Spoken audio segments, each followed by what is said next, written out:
So ఈ 2025 general essay question paper. So how the trends are in this essay paper. So general essay అంటే as the name itself suggest, it is a generalised aspect, not having any specific knowledge of any specific subject. అంటే ఏ ఒక్క సబ్జెక్టుకి సంబంధించిన ప్రత్యేక పరిజ్ఞానం అక్కర్లేదు. So meaning సింపుల్గా చెప్పాలంటే it is an expression of your life. అంటే మీ జీవితంలో ఎదురైనటువంటి డిఫరెంట్ ఎక్స్పీరియన్సెస్ ఏవైతే ఉంటాయో ఆ ఎక్స్పీరియన్సెస్ అన్నిటినీ ఎక్స్ప్రెస్ చేయడమే. సో మీలో ప్రతి ఒక్కరిలోనూ ఒక కవి ఉంటాడు. ఎప్పుడో ఒకప్పుడు జీవితంలో కవితో రాసి ఉంటాడు. అట్లీస్ట్ రాసి ఉండకపోయినా కానీ మనసులో అనుకుని ఉంటాడు. ఆ కవిని బయట పెట్టడమే జనరల్ ఎస్సే రాయడం. మనందరిలో ఒక ఫిలసాఫికల్ టచ్ ఉంటుంది. ఆ ఫిలసాఫికల్ టచ్కి సంబంధించినటువంటి ఆస్పెక్టే general essay. And 2025 question paper చూసినప్పుడు all the questions are completely oriented towards philosophical angle. అంటే 2024 వరకు, అంటే 2020 నుంచి 2024 వరకు 5 క్వశ్చన్ పేపర్స్ చూస్తేనేమో మనకి కనపడేది ఏంటంటే సోషల్ డైమెన్షన్స్ ఉన్నాయి, అలాగే తర్వాత ఫిలసాఫికల్ డైమెన్షన్స్ ఉన్నాయి, టెక్నాలజీ ఓరియంటెడ్ ఆస్పెక్ట్స్ ఉన్నాయి. కానీ ఈ 2025 పేపర్లో మాత్రం కంప్లీట్గా ఫిలసాఫికల్ డైమెన్షన్స్ మాత్రమే ఉన్నాయి. అంటే సంథింగ్ లైక్ ఇలాంటి క్వశ్చన్స్ అనమాట. Like truth knows no colour, సత్యానికి వర్ణం లేదు అని దీని అర్థం.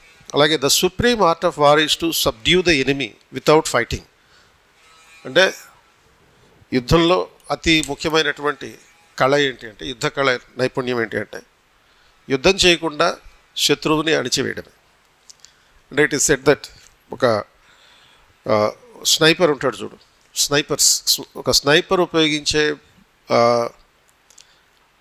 ఆ రైఫిల్లో నుంచి వచ్చే బుల్లెట్ 1800 km/h ట్రావెల్ చేస్తుంది. అంటే ఈ శబ్ద వేగానికన్నా ఎక్కువ ట్రావెల్ చేస్తుంది అన్నమాట. సో వాళ్ళకి చెప్పేటటువంటి మొట్టమొదటి లెసన్ ఏంటంటే, ఈ స్నైపర్కి ఉండాల్సినటువంటి స్కిల్ కాల్చడం కాదు, మరేంటి వెయిట్ చేయడం. దేనికోసం వెయిట్ చేయడం? కరెక్ట్గా మనకి కొట్టాల్సినటువంటి ఏదైతే ఆ వస్తువు వస్తుందో, లేకపోతే ఆ మనిషి వస్తాడో, ఆ మనిషి వచ్చేంత వరకు, శత్రువు వచ్చేంత వరకు వెయిట్ చేయడం. అండ్ స్నైపర్కి ఉండాల్సినటువంటి కళ ఏంటి అంటే, ఇంకొక స్కిల్ ఏంటి అంటే not to shoot as you wish. ఇప్పుడు మామూలుగా మిషన్ గన్ పట్టుకున్నాడు, టకటక ఎలా పడితే అలా కాల్ చేస్తాడు, బుల్లెట్లన్నీ వేస్ట్ అయిపోతాయి. కానీ స్నైపర్ అనేవాడు ఏంటి, సీక్రెట్గా ఉండి కాల్చేవాడు. కాబట్టి వాడికి తెలియాల్సిన ఈ 2 కళలు: ఒకటి వెయిట్ చేయడం, 2 కాల్చకుండా ఉండడం. కరెక్ట్గా వచ్చినప్పుడు మాత్రమే కాల్చడం. అదే ఓరియంటేషన్లో ఈ క్వశ్చన్ కూడా ఉంది. అంటే the supreme art of war is to subdue the enemy without fighting. యుద్ధం చేయకుండా అణిచివేయడమే. ఇది మన కౌటిల్యుడు చెప్పినటువంటి తత్వం ఇది. అలాంటి ఫిలసాఫికల్ ఆస్పెక్ట్. అంటే దీంట్లో భాగంగా వచ్చేటటువంటి ఆస్పెక్ట్స్ ఏంటి? యుద్ధం చేయకుండా శత్రువును ఓడించడం అంటే ఎలాగా? అది ఆర్థికంగా బలహీనపరచడం కావచ్చు, లేకపోతే శత్రువు కన్నా మనం ఎక్కువ ఎదగడం కావచ్చు. ఇటువంటి ఒక ఫిలసాఫికల్ టచ్ అని చెప్పాలి. అలాగే thought finds a world and creates one also. ఆలోచనలకు సంబంధించినటువంటి అంశం. అలాగే best lessons are learned through the bitter experiences. చేదు అనుభవాల నుంచే అత్యుత్తమమైనటువంటి పాఠాలు నేర్చుకుంటామని చెప్తున్నాడు. అంటే లైఫ్ జర్నీ అని చెప్పాను చూడు, మన లైఫ్లో ఎదురయ్యే ఎక్స్పీరియన్సెస్ అని చెప్పాను చూడు, ఆ ఎక్స్పీరియన్సెస్ని ఎక్స్ప్రెస్ చేయడమే జనరల్ ఎస్సే అన్నాం కదా. అలాగే ఆ డైమెన్షన్ని ఇక్కడ డైరెక్ట్గా క్వశ్చన్ వచ్చింది. Best lessons are learn through the bitter experiences. మన జీవితంలో ఎదురయ్యేటటువంటి అనుభవాలే మన జీవితంలో నేర్చుకునేటటువంటి అత్యుత్తమమైనటువంటి పాఠాలు అంటున్నారు.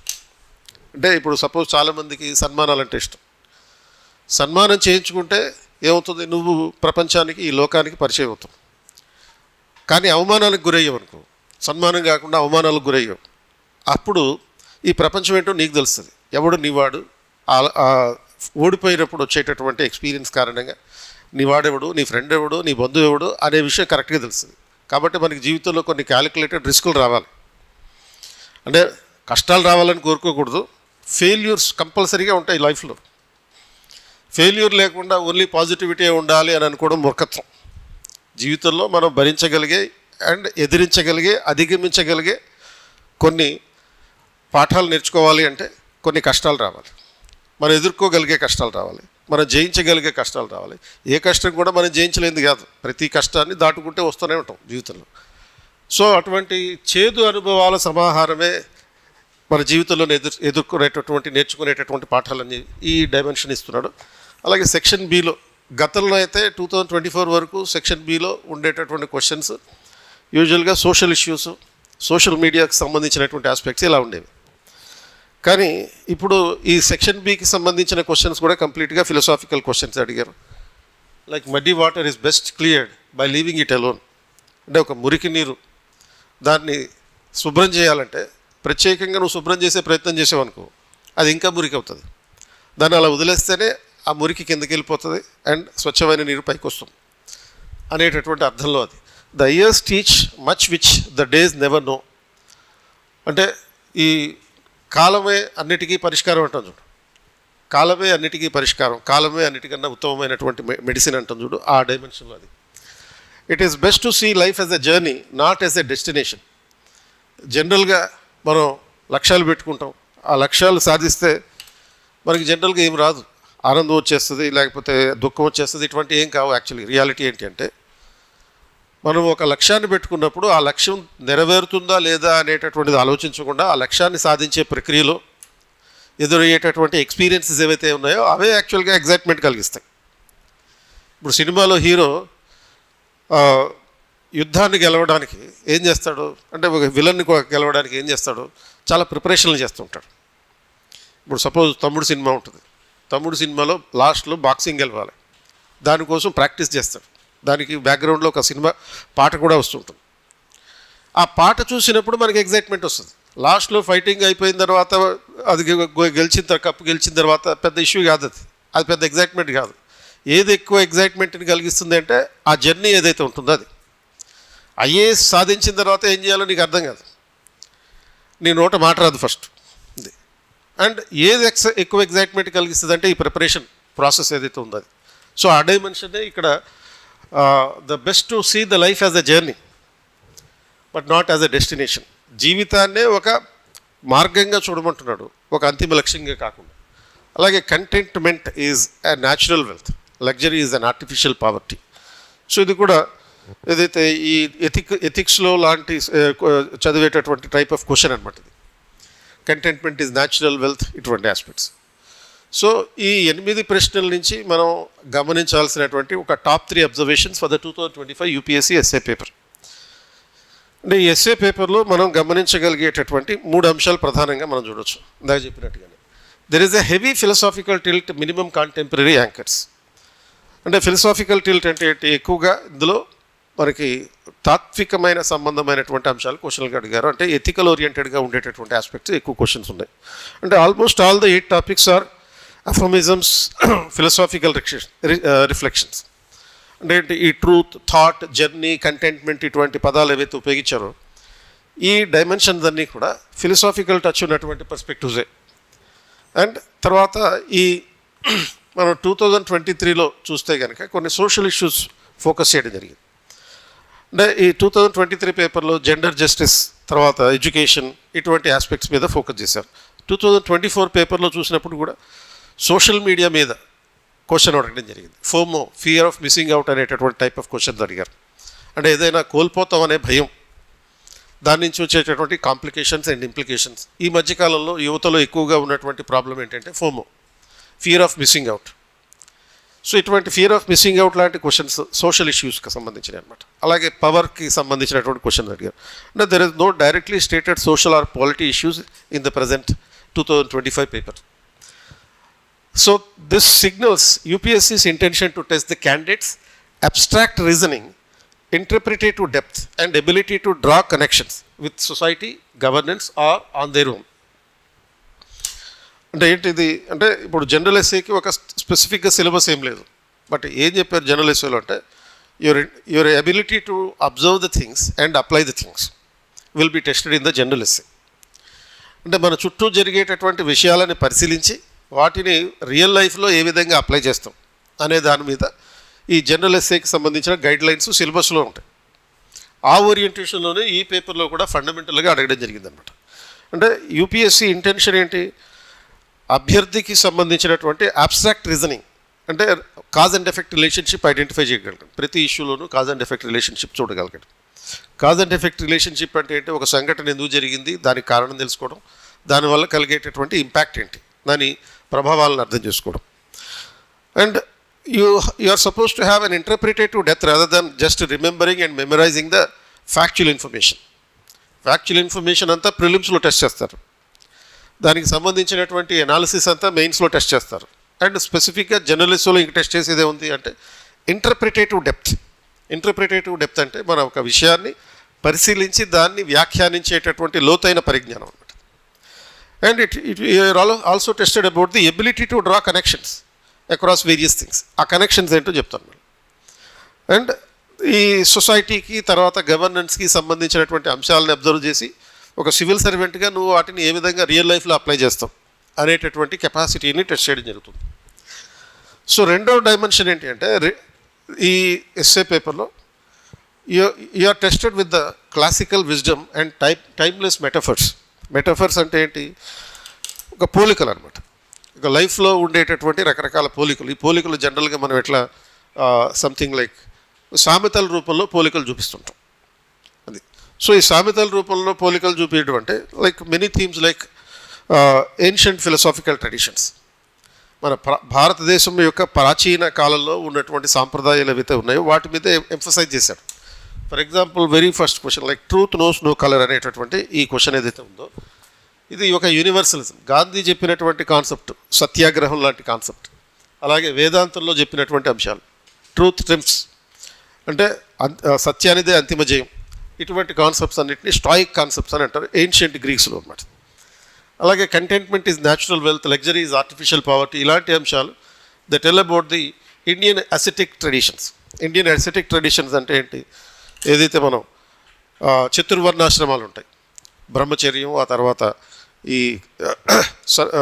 ఈ కుటుంబానికి సంబంధించినటువంటి బాధ్యతలకు సంబంధించినటువంటి ఒక ట్రెండ్, ఆ తర్వాత సన్యాసాశ్రమం, మధ్యలోనేమో వానప్రస్థాశ్రమం, దానికన్నా ముందు గృహస్థాశ్రమం, ఇటువంటి ఒక 4 దశలు ఉన్నాయి కదా. ఏ దశలో కూడా నీకు ఈ జీవితం మీద శాశ్వతంగా దేన్ని ప్రేమ పెంచుకోకని చెప్తున్నారు.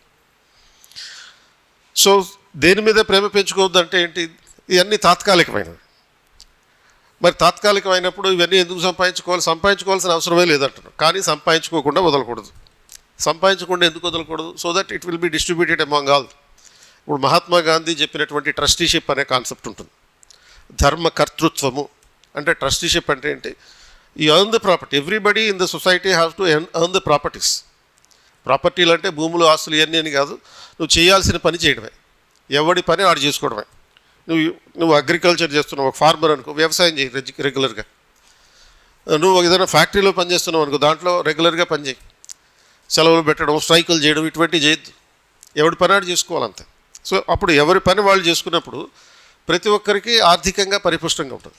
ఫైనాన్షియల్గా ఫుల్గా ఎప్పుడైతే ఉంటుందో ఏం చేస్తావు, నువ్వు దాని మీద మోజు పెంచుకోవద్దు, మళ్ళీ దాన్ని రీడిస్ట్రిబ్యూట్ చేయి, సమాజంలో ప్రతి ఒక్కరికి రీడిస్ట్రిబ్యూట్ చేయి. ఈ రీడిస్ట్రిబ్యూషన్ కాన్సెప్టే మనకేంటది గృహస్థాశ్రమం. గృహస్థాశ్రమంలో ఏం చేయమన్నారు, అనేక రకాల రిచువల్స్ చేయమన్నారు. ఆ రిచువల్స్లో భాగంగా ఏంటి, ఒక వ్రతం చేయమనో లేకపోతే ఒక పూజ చేయమనో ఏదో ఒకటి, ఆ ఒక పండుగ చేసుకోమనో. అది ఈ పండుగలు వ్రతాలు చేసుకున్నప్పుడు ఏమవుతుంది, నీకున్నటువంటి ధనాన్ని 10 మందితో పంచుకుంటున్నాం. దానికి దానం అనే పేరు పెట్టారు అంతే. అంటే గోదానం చేయి, లేకపోతే అన్నదానం చేయి, విద్యాదానం చేయి, లేకపోతే ఏమీ నీ దగ్గర లేదనుకో విద్యాదానం చేయి, నీకున్న జ్ఞానాన్ని పంచు 10 మందికి.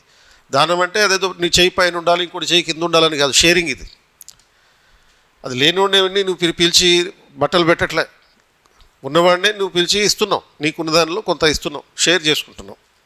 సో అటువంటి ఒక షేరింగ్ కల్చర్ అనేది ఇండియన్ సొసైటీలో ఒక అంతర్లీనంగా ఉన్నటువంటి ఆస్పెక్ట్. అండ్ అల్టిమేట్గా ఇవన్నీ వదిలేసి ఎట్టుకోమన్నారు, నీకు వానప్రస్థాశ్రమానికి వెళ్ళమన్నారు, ఒక ట్రాన్సిషన్ పీరియడ్ అది. అండ్ ఫైనల్గా సన్యాసాశ్రమం, అన్నీ వదిలేసిపోతారు. సో అన్నీ వదిలేసిపోవడం అంటే ఇక you are ready to get die. గ్రాడ్యువల్గా నశించిపోవడానికి ఉన్నటువంటి ప్రక్రియ అది ఈ సన్యాసాశ్రమం అనేది. సో ఈ వరల్డ్ అఫైర్స్ మీద నువ్వు ఎటువంటి ప్రేమ పెంచుకోకు అని చెప్పేదే ఈ ఫిలాసఫీ. కాబట్టి ఎంత సంపాదించుకున్నా అల్టిమేట్గా ఒక వామనుడి కథ చూస్తే మనకి తెలిసిపోతుంది, బలిచక్రవర్తి కథ చూస్తే తెలిసిపోతుంది. బలిచక్రవర్తి అని కూడా ఒక రాజు, ఆ రాజుకి విచ్చలవిడిగా డబ్బు ఉంది, వాడికి ఒక గర్వం కాకపోతే ఏంటి గర్వం? అది అన్ని రకాల మిగతా వాళ్ళకు ఉండేటటువంటి టైప్ ఆఫ్ గర్వం కాదు, ఇది వేరే రకం గర్వం, అదో రకం ప్రత్యేకం అనమాట. ఏంటి ఈ గర్వంలో ఉన్నటువంటి ప్రత్యేకత అంటే, ఇప్పుడు సపోజ్ తామస గర్వం అని ఉంటుంది. తామస గర్వం అంటే మనకి వీరసింహారెడ్డి ఇటువంటి సినిమాల్లో బాలకృష్ణకు ఉండేది, ఇలా తొడలు కట్టేసుకుని ఎవడొస్తాడో రా చూసుకుందాం అంటూ చూడు, అది తామస గర్వం. అండ్ తర్వాత రెండోది ఏంటి, ఇటువంటి సాత్విక గర్వం అనమాట. సాత్వికంగా అంటే ఒక మంచితనంతో కూడినటువంటి గర్వం. నేనే ఈ ప్రపంచం లేకపోతే, నేనే కనుక లేకపోతే ఈ ప్రపంచం ఏమైపోతుందో, నేను దానాలు లేకపోతే వీళ్ళందరూ నాశనం అయిపోతారు, ఈ ఫీలింగ్లో ఉండేవాళ్ళు ఇంకో కేటగిరీ, వాడు బలిచక్రవర్తి. నీ ఫీలింగ్ తీస్తూ ఉండు చూడు అని చెప్పి వామనుడు వచ్చాడు. ఎంత ఉన్నాడు ఆయన? 3 అడుగులు. ఆయనకి కావాల్సిందేంటి? ఆయన హైట్ 3 అడుగులు, ఆయనకు కావాల్సిందేంటి? 3 అడుగులు. 2, 3. ఎందుకని 3కి ఏం సంబంధం? మనకి కావాల్సింది 6 అడుగులు కదా కప్పెట్టడానికి అనుకుంటాం. అంటే బతికుండడానికి 3 అడుగులు చాలు. బ్రతికుండడానికి 3 అడుగులు సరిపోవడం అంటే ఏంటి? ఇప్పుడు సపోజ్ మీరు ప్రేయర్ చేస్తారు, ఒక చర్చికి వెళ్ళి ప్రేయర్ చేస్తారు, ఆర్ లేకపోతే ఒక మసీదుకి వెళ్ళి అల్లాని ప్రార్థిస్తారు, ఆర్ లేకపోతే గుడికి వెళ్ళి కూర్చొని ప్రశాంతంగా దేవుణ్ణి పూజిస్తారు. మీరు ఎక్కడ కూర్చున్నా సరే మీకు కావలసినటువంటి ప్లేస్ ఎంత? చుట్టూ 3 అడుగులే అంతే. ఇప్పుడు మీరు అక్కడ కూర్చున్నారు చైర్లు, ఆ చైరు చుట్టుకొలత ఎంత? 3 అడుగులే, అంతకన్నా ఎక్కువ ఇవ్వలేము. ఒక మనిషి బతికాలంటే 3 అడుగులు చాలు, చావాలంటే 6 అడుగులు కావాలి, ఎక్కువ కావాలి. ఇంకా నువ్వు ఎక్కడైనా సరే కూర్చో, అల్లా దగ్గర కూర్చో, లేకపోతే చర్చిలో కూర్చో, లేకపోతే ఇంకొకరి దగ్గర కూర్చో, గుడిలో కూర్చో, ఎక్కడ కూర్చున్నా సరే నీకు కావాల్సింది 3 అడుగులే అని చెప్పడానికి, ఆ గర్వం అణచడానికి. ఆ గర్వం అంతా ఎక్కడ ఉంటుంది? మెదడులో ఉంటుంది. కాబట్టి ఏం చేశాడు? ఫస్ట్ ఆకాశాన్ని ఆక్రమించుకున్నాడు, తర్వాత భూమిని ఆక్రమించుకున్నాడు. 3 అడుగు ఎక్కడ పెట్టమంటే నా నెత్తిని పెట్టవా అన్నాడు. ఆ నెత్తిని పెట్టడంతో వాడు పొగరనిగిపోయింది. ఈ పొగరు దించేసే కార్యక్రమమే ఫిలాసఫీ అంటే. ఈ ఫిలాసఫీ చదవడం అంటే అదే. దేని మీద ప్రేమను పెంచుకోకు, నువ్వు లేకపోతే ఏంది, ఇంకా 10 మంది ఉంటారు, 100 మంది ఉంటారు నీ స్థానాన్ని ఆక్రమించుకోవడానికి. ఆ ఫీలింగ్ని వదిలేయి. సో ఇప్పుడు పెళ్ళిళ్ళలో కాళ్ళు దొక్కిస్తారు. పెళ్ళిళ్ళలో ఒక రిచువల్ ఏంటి? ఒకరి కాలు ఒకరు దక్కుకుంటారు కదా, ఈ వధువు వరుడు. ఎందుకు? వాళ్ళకి మెదడు అక్కడ ఉంటుంది కాబట్టి. ఈ బలిచక్రవర్తికి అయితే ఇక్కడ ఉంది కాబట్టి నెత్తి మీద పెట్టాడు. ఒకళ్ళ కాలికలో ఎందుకు దొక్కుకుంటారంటే మీ మెదడు అక్కడ ఉంటుంది పెళ్ళైన తర్వాత అని సింబాలిక్గా చూపిస్తున్నారు. మనకేం తెలియదు ఆ విషయం. మొత్తానికి ఎట్లా అంటే ఈ వరల్డ్ అఫైర్స్ మీద ఎటువంటి ప్రేమని ఆసక్తిని డెవలప్ చేసుకోవాల్సినటువంటి అవసరం లేదని చెప్తున్నారు అనమాట. ఇక్కడ మొత్తం ఈ థింగ్స్ మొత్తం అన్నీ కూడా ఇందులో దీనికి సంబంధించినటువంటి ఆస్పెక్ట్స్ ఈ 8 ఎస్సెస్ కూడా. సో ఇది మన ఎథిక్స్లో ఎక్కువగా క్వశ్చన్స్ అడుగుతున్నది ఏంటి అంటే గవర్నెన్స్ ఓరియంటెడ్గా క్వశ్చన్స్ అడుగుతున్నారు. గవర్నెన్స్లో సివిల్ సర్వెంట్స్ ఏ విధంగా నీతివంతంగా ఉండాలి. అందుకనే జనరల్ ఎస్ఏలో ఏం చేస్తున్నారు, మామూలుగా ఆర్డినరీ హ్యూమన్ బీయింగ్స్గా, సివిల్ సర్వెంట్గా కాకుండా ఆర్డినరీ హ్యూమన్ బీయింగ్స్గా ఏ విధంగా నీతివంతంగా ఉండాలి అనేటటువంటి పర్స్పెక్టివ్స్ని తీసుకొస్తున్నారు. అలాగే ఈ supreme art of war is to subdue the enemy without fighting. యుద్ధం చేయకుండా ఎనిమీని అంతం చేయడమే అనేటటువంటి ఒక క్వశ్చన్ వచ్చింది. ఇది చైనీస్ థింకర్ అయినటువంటి సుంజు అలాగే చాణక్యుడు, ఎవరైతే కౌటిల్యుడు అంటామో ఆ కౌటిల్యుడు చెప్పినటువంటి కాన్సెప్ట్. ఇందులో భాగంగానే అనేక రకాల పద్ధతులు ఉపయోగించి తెలియచేయాల్సి ఉంటుంది. అంటే యుద్ధాన్ని ఎలా గెలవాలి, ఇది ఒక జియో పాలిటిక్స్కి సంబంధించినటువంటి అంశం. యుద్ధం డైరెక్ట్గా చేయాల్సిన అవసరం లేదు. ఇప్పుడు బంగ్లాదేశ్ ప్రధానమంత్రిని అంతం చేశారు, అంటే ఓడించేశారు. అక్కడ అసలు ప్రధానమంత్రి పారిపోయేటట్టు చేశారు. Deep state network. ఏంటా deep state network? The civil society bodies which are anti state. రాజ్యానికి వ్యతిరేకంగా పనిచేసేటటువంటి డీప్ స్టేట్ నెట్వర్క్ ద్వారా కూడా చేయొచ్చు. లేకపోతే ఈ హనీ ట్రాప్ ద్వారా కూడా చేయొచ్చు, యుద్ధాలను గెలవచ్చు. సిక్కింలో ఒక రాజ్యమే లేకుండా చేశారు. ఎట్లా? సిక్కిం అనే రాజ్యాన్ని లేకుండా చేశారు హనీ ట్రాప్ ద్వారా. సిరియాని అలాగే చేశారు ఈ మధ్యకాలంలో. సో లేకపోతే ఈ ఏదైతే మనం రా లాంటి ఇంటెలిజెన్స్ ఏజెన్సీస్ ఉపయోగిస్తాం, ఈ రా లాంటి ఇంటెలిజెన్స్ ఏజెన్సీస్ని ఉపయోగించి అనేక వందల మంది ప్రపంచవ్యాప్తంగా భారతదేశానికి ఉన్నటువంటి శత్రువులను చంపేస్తున్నారు. ఇది గవర్నమెంట్ ఆఫ్ ఇండియా చెప్పదు, డిక్లేర్ చేయదు, కానీ జరిగిపోతుంటుంది అది అట్లా. డైరెక్ట్గా నువ్వు శత్రువుని గెలవాలంటే యుద్ధమే చేయక్కర్లేదు, వాడికన్నా నువ్వు పైకి ఎదుగు అనే డైమెన్షన్ కూడా రాయొచ్చు. వాడికన్నా ఎదిగితే నీ శత్రువుకి, ఇప్పుడు దేశాల మీద దేశాలు కొట్లాడుకుంటే ఇవన్నీ చెప్తాం. నీకు శత్రువు వ్యక్తిగతంగా ఉన్నాడు అనుకో, వాడి దగ్గరికి వెళ్ళి నీ ఇంటికి వచ్చా, నేను అంటించుకోవచ్చు, ఇవన్నీ డైలాగులు అక్కర్లేదు. ఏం చేయాలి, వాడికన్నా నువ్వు 3 రెట్లు ఎదిగితే నువ్వు ఆటోమేటిక్గా శత్రువుని జయించినట్టే. సో అటువంటి డైమెన్షన్ ఇండివిజువల్ లెవెల్లో వస్తుంది. అంటే తర్వాత మూడో అబ్జర్వేషన్ ఏంటి అంటే stronger emphasis on the life as a journey అనే మెటఫర్ని. అంటే ఈ మొత్తం ఫిలసాఫికల్ ఎస్సెస్లో ఉన్నటువంటి ఆస్పెక్ట్స్ అన్నీ కూడా life as a journey is emphasised. అంటే ఈ at least 3 topics revolve around the growth, time and the experiences. అంటే for example something like best lessons are learned through the better experiences. జీవితంలో చేదు అనుభవాల నుంచి అత్యుత్తమ పాఠాలను నేర్చుకుంటాం. And the years teach much which the days never know. Life as a journey, not as a destination. All these 3 questions are emphasizing that the experiences of life to be implemented in the actual reality. So this reveals that UPSC pushed to the test the candidate's ability to philosophize everyday human experiences. అంటే మన జీవితంలో నిత్యం ఎదురయ్యేటటువంటి అనుభవాల్ని philosophise చేయమన్నట్టు. Philosophise చేయడం అంటే conceptualisation. You have to make the things conceptualised. అంటే just by memorising the facts you are not in a position you will not be able to answer the questions. అంటే it is necessary that you have to memorise the facts. Memorising the facts is necessary to answer the questions in the prelims. ప్రిలిమ్స్లో questions answer చేయాలంటే కొన్ని factual information గుర్తుపెట్టుకోవాలి. అంటే suppose ఈ ప్రధాన్ మంత్రి హర్ ఘర్ సూర్య యోజన అనే ప్రోగ్రామ్కి సంబంధించిన ఫీచర్స్ ఏంటి అని చెప్పి ప్రిలిమ్స్లో అడుగుతారు. Are Pradhan Mantri Suryodaya Yojana in which year this programme is started అని చెప్పి క్వశ్చన్ అడగవచ్చు.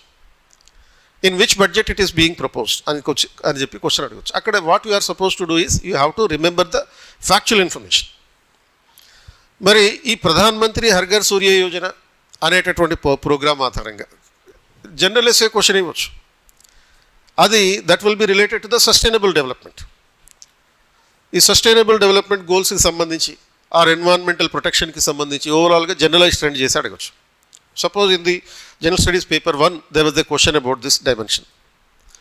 సో అట్లా ఈ మెయిన్స్కి వచ్చేటప్పటికి అండ్ మోర్ పర్టికులర్లీ ఎథిక్స్ తర్వాత ఈ ఎస్ఏ క్వశ్చన్స్ వచ్చేటప్పటికి those questions are intended to test your philosophical aspect of the everyday human experiences.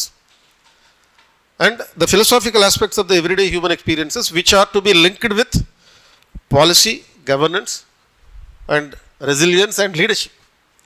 అంటే ఇటువంటి అంశాలకు మళ్ళీ అప్లై చేయాలి. అప్లికేషన్ పర్స్పెక్టివ్ స్టార్టింగ్లో చెప్పినట్టుగా what you learn, what is your experience, that experience has to be applied in to the subject knowledge.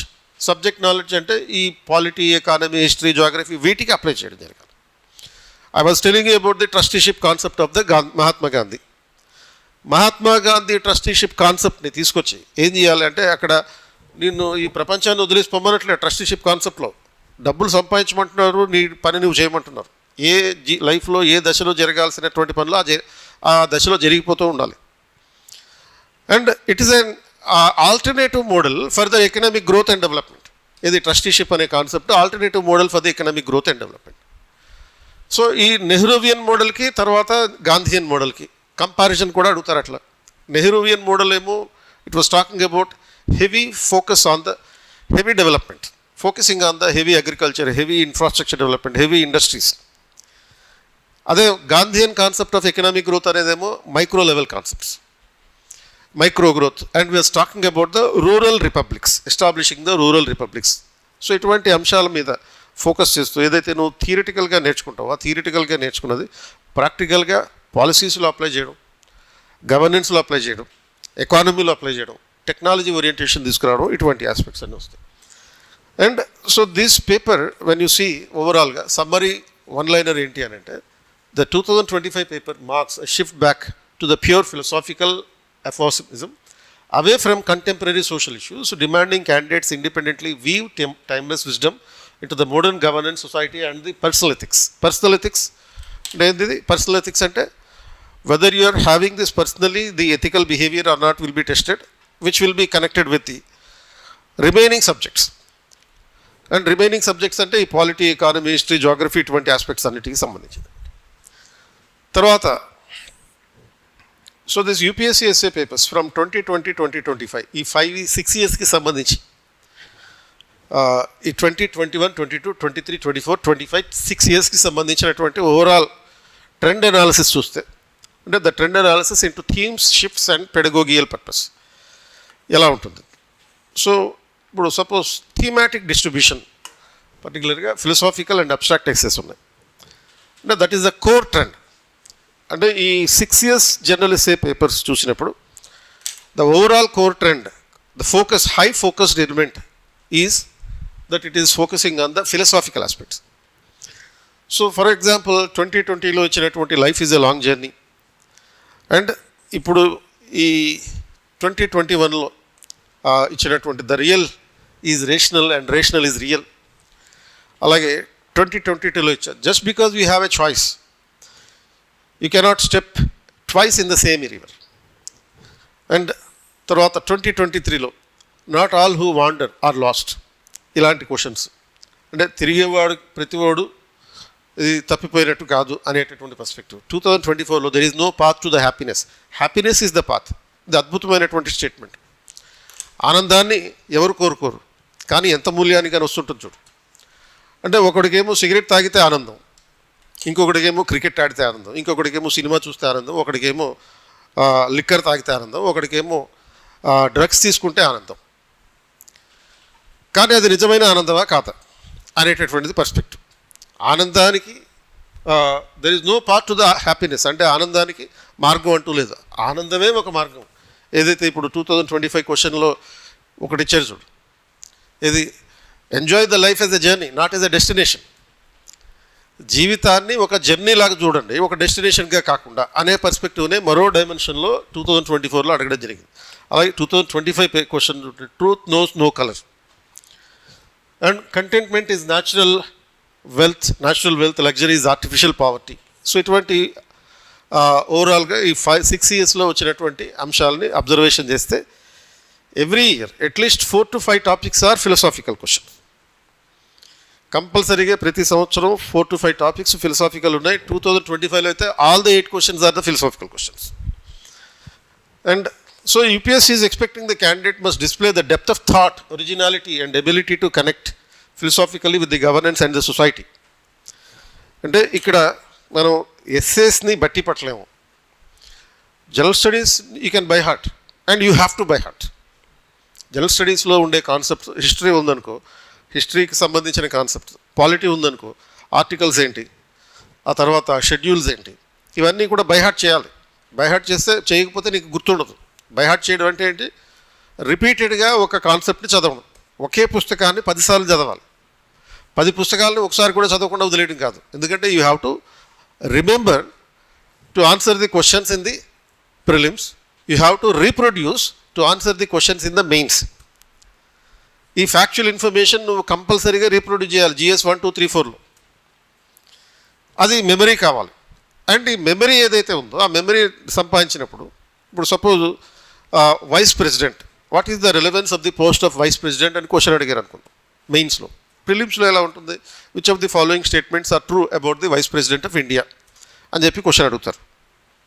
ఎందుకు అడుగుతారు, ఈ పోస్ట్ ఇప్పుడు సడన్గా వేకెంట్ అయింది, దానికి ఎలక్షన్స్ అవుతున్నాయి కాబట్టి 2026లో జరగబోయే ప్రిలిమ్స్లో క్వశ్చన్ అడగచ్చు, which of the following are true about the vice president అని చెప్పి క్వశ్చన్ అడుగుతారు. స్టేట్మెంట్ 1 ఒక 3 to 4 స్టేట్మెంట్స్ ఇస్తారు. స్టేట్మెంట్ 1 ఏముంటుంది, vice president is not having any specific role to play. Vice president is not having any specific role to play. Statement 2, vice president has no salary for his post as a vice president. ఈ 2 స్టేట్మెంట్లు ఇస్తారు. ఇచ్చి దానికి మళ్ళీ options, A 1 and 2 are correct, B 1 only correct, C 2 only correct, D none of the above.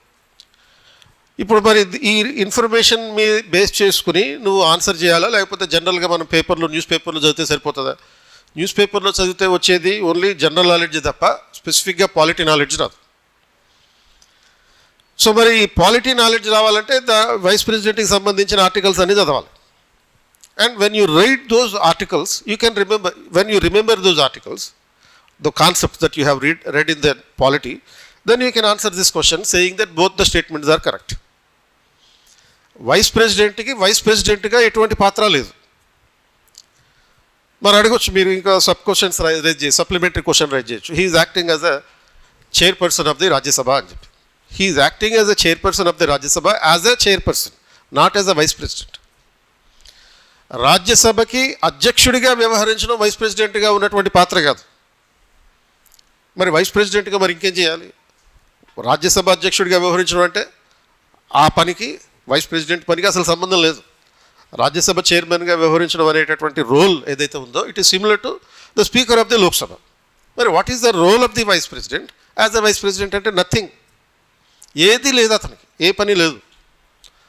మరి రాష్ట్రపతి లేనప్పుడు రాష్ట్రపతిగా వ్యవహరిస్తున్నాడు కదా. ఎగ్జాక్ట్లీ.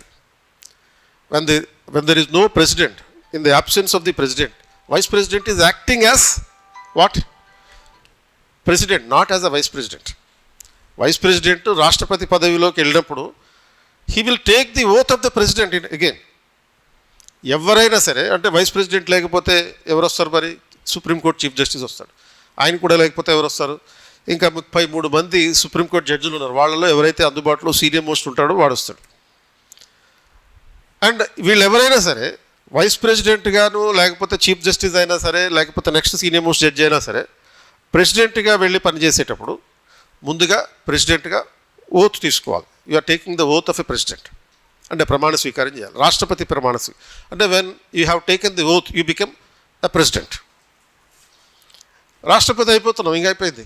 అంటే you are not as a vice president, you are performing the role of president as a president, not as a vice president. కాబట్టి ఉపరాష్ట్రపతికి జీతం ఎంత అని అడిగేవనుకో, 3 లక్షలు 4 లక్షలు ఎట్లా పట్ల అట్లా చెప్పకూడదు. మరేంటి ఉపరాష్ట్రపతి జీతం ఎంత అంటే ఏమీ లేదు. Constitution has not insisted any salary to the vice president. ఉపరాష్ట్రపతికి ఎటువంటి జీతం ఇవ్వలేదు. మరి జీతం మరి ఎట్లా బతుకుతాడు? మరి దానికి పరిస్థితి ఏంటి అంటే, vice president will not be paid the salary as a vice president, but he will be paid salary as a chairman of the Rajya Sabha. Rajya Sabha చైర్మన్గా జీతం ఉంటుంది తప్ప, స్పీకర్కి ఎంతైతే వస్తుందో అంత ఉంటుంది తప్ప, ఉపరాష్ట్రపతిగా శాలరీ ఉండదు. దానివల్ల ఏమవుతుంది? శాలరీ ఎందుకు ఇవ్వలేదు? ఎటువంటి బాధ్యతలు లేవు కాబట్టి. బాధ్యతలు లేవు కాబట్టి ఆటోమేటిక్గా శాలరీ కూడా ఉండదు. అది ఒక రకంగా చెప్పాలని. ఇంకొక స్టేట్మెంట్ కూడా యాడ్ చేయొచ్చు. 1, 2 అనే ఒక కాంబినేషన్ స్టేట్మెంట్ చెప్పాం కదా, 3వ స్టేట్మెంట్ కూడా యాడ్ చేయొచ్చు. ఏంటి?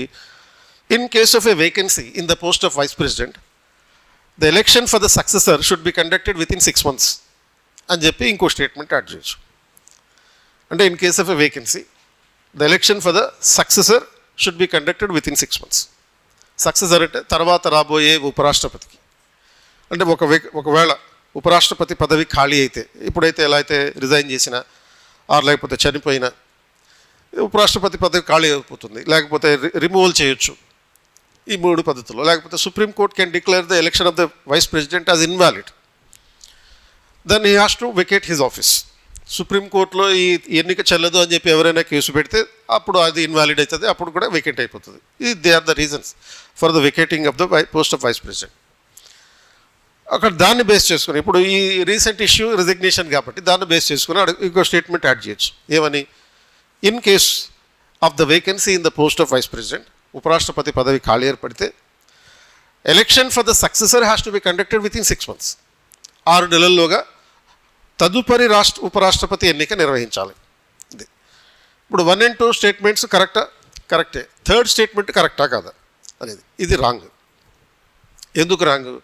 6 months అనే కండిషన్ మిగతా అన్ని పోస్టులకి ఉంటుంది. అంటే ఒక ఎంపీ పోస్ట్ వేకేట్ అయితే 6 months అని ఉంటుంది. 6 monthsలోగా మళ్ళీ నెక్స్ట్ ఎంపీ ఎలక్షన్ కండక్ట్ చేయాలి. ఎమ్మెల్యే పోస్ట్ వేకేట్ అయితే నెక్స్ట్ ఎమ్మెల్యే పోస్ట్కి 6 monthsలోగా ఎలక్షన్ కండక్ట్ చేయాలి.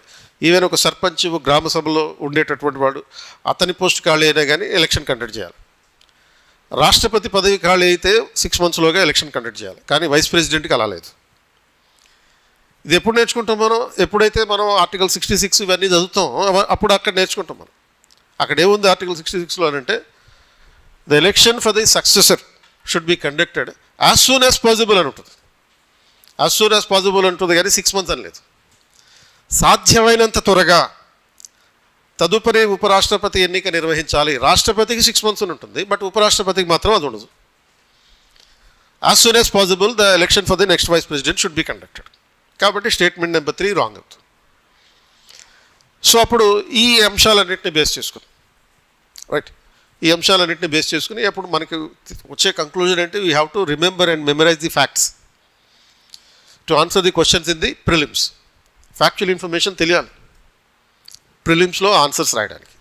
కాబట్టి దీన్ని గతంలో కూడా నేను చాలాసార్లు చెప్పినట్టుగా you have to by heart, not by heart.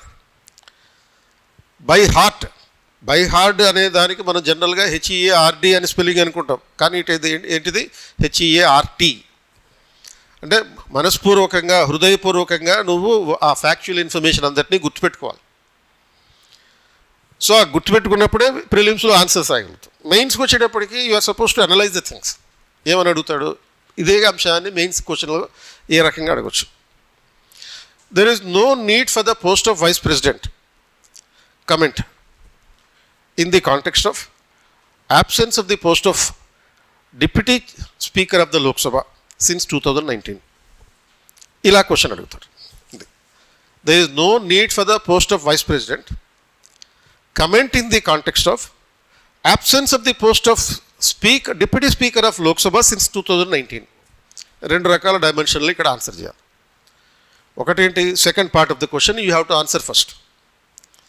ఏంటి second part of the question ఏంటి, 2019 నుంచి డిప్యూటీ స్పీకర్ పదవి లేకుండానే ఆల్మోస్ట్ మనకి 17th లోక్సభ అయిపోయింది. ప్రస్తుతం ఉన్నటువంటి లోక్సభ కాల పరిమితి కూడా ఆల్మోస్ట్ సగం అయిపోయింది.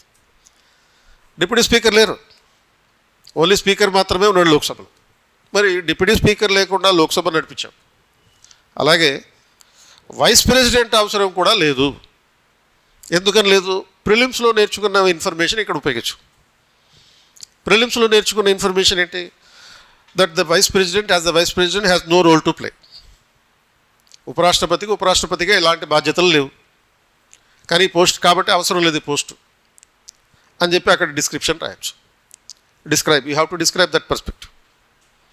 ఏదైతే the information that you have learned and memorised in the prelims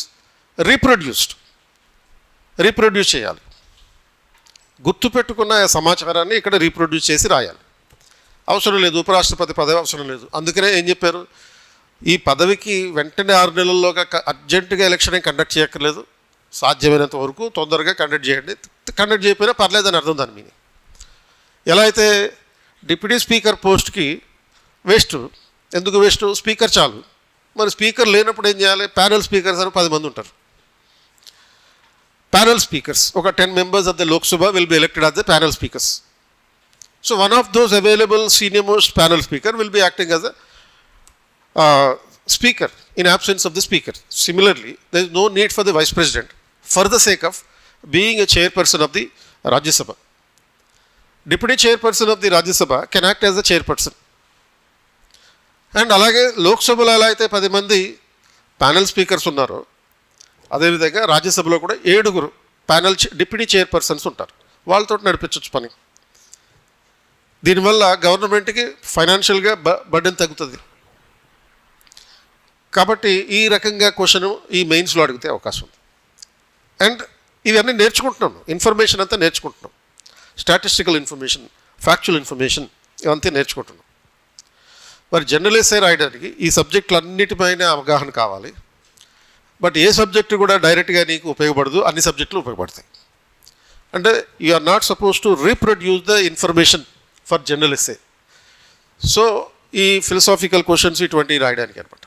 అలా తర్వాత దెర్ ఈజ్ 2020 నుంచి 24 వరకు, ఓన్లీ 2024 వరకు there is a focus on the social issues and social justice. Like there was a question about the patriarchy as an unnoticed inequality. పితృస్వామ్య వ్యవస్థ మనం గమనించినటువంటి అసమానతల్ని సృష్టిస్తుంది. అంటే గమనించని అసమానతలు అంటే ఏంటి, particularly in the patriarchal society what we say is head of the family is a male person and male person has hegemony over the family. Hegemony అంటే ఏంటి, domination. And we don't notice, we consider this as the domination of the father, head of the family, as a legitimate one. Domination is viewed as a legitimacy. Legitimacy ante enti? Something that is accepted as legal by the society is legitimate. ఇందులో తప్పు లేదు అనేటటువంటి ఒక ట్రెండ్ని ఏదైతే సమాజం అంగీకరిస్తుందో దాన్ని patriarchy అని అంటాం, హెజిమోనీ అని అంటాం, లెజిటిమసీ అని అంటాం. సో కాబట్టి ఏం చేస్తాం మనం, we don't even realize that we are being dominated by someone else. ఎప్పుడైతే డామినేషన్ వస్తుందో ఆటోమేటిక్గా అదేంటి, inequality. So that is unnoticed, unrealized, మనం గుర్తించని పితృస్వామ్య వ్యవస్థ, మనం గుర్తించని అసమానతలకి చిహ్నం అనేటటువంటి ఒక సోషల్ ఇష్యూని చెప్పారు. So social justice versus economic prosperity, అలాగే hand that rocks the cradle rules the world, ఇలాంటి అంశాలు సోషల్ ఇష్యూస్ లాంటివి. అలాగే 2023లో girls weight down by the restrictions, అమ్మాయిలనేమో పరిమితుల ద్వారా, రిస్ట్రిక్షన్ ద్వారా తగ్గించడం జరుగుతుంది. బాయ్స్ విత్ ది డిమాండ్స్, అబ్బాయిల నుంచి పేరెంట్స్కి కానీ సొసైటీ నుంచి కానీ ఆశలు, రిక్వైర్మెంట్స్ ఇటువంటివన్నీ ఉంటాయి. ఆ డిమాండ్స్ ద్వారా అబ్బాయిల్ని తొక్కేస్తున్నారని అర్థం. ఆ society that has more justice needs less charity. ఇది ఒక సోషల్ ఇష్యూ. అంటే ఏ సమాజంలో అయితే న్యాయం ఎక్కువగా జరుగుతుందో, ఏ న్యాయం, social justice, economic justice, political justice, ఇటువంటివన్నీ ఉండాలి. ఏదైతే మనం ఈ ఫిలాసాఫికల్ పర్స్పెక్టివ్లో ప్రియాంబుల్లో కాన్స్టిట్యూషనల్ వాల్యూస్లో చదువుకుంటామో, ఆ కాన్స్టిట్యూషనల్ వాల్యూస్లో చదువుకున్నటువంటి జస్టిస్.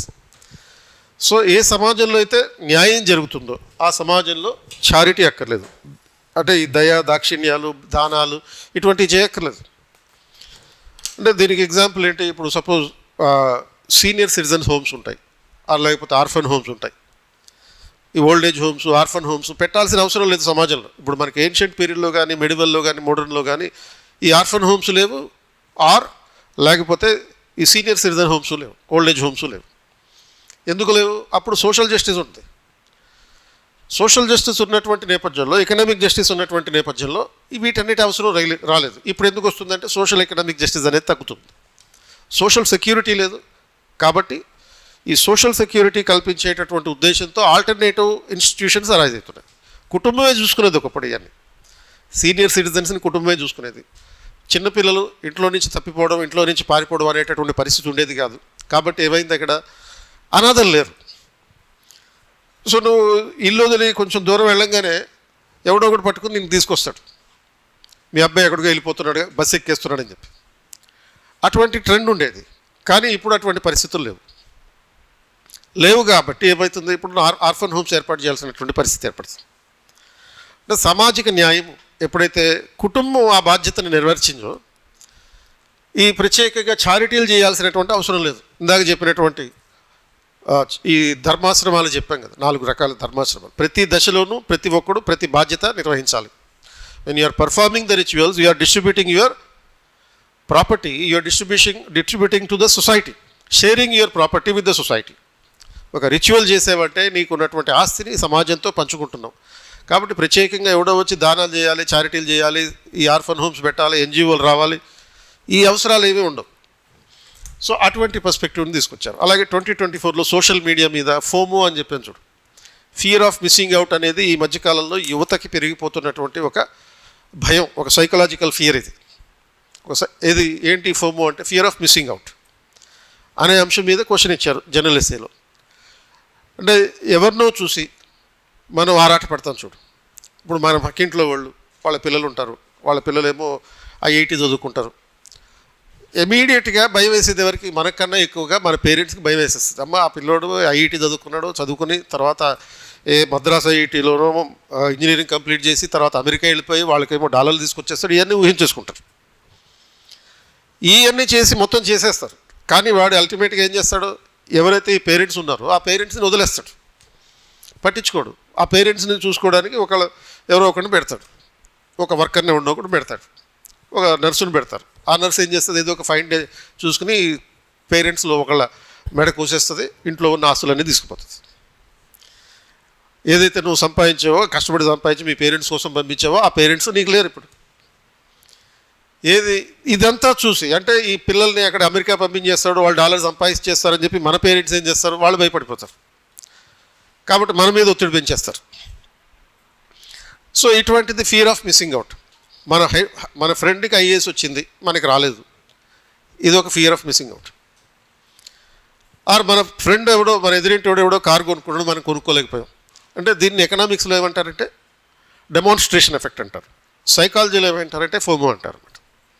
డెమాన్స్ట్రేషన్ ఎఫెక్ట్ అంటే ప్రదర్శన ప్రభావము.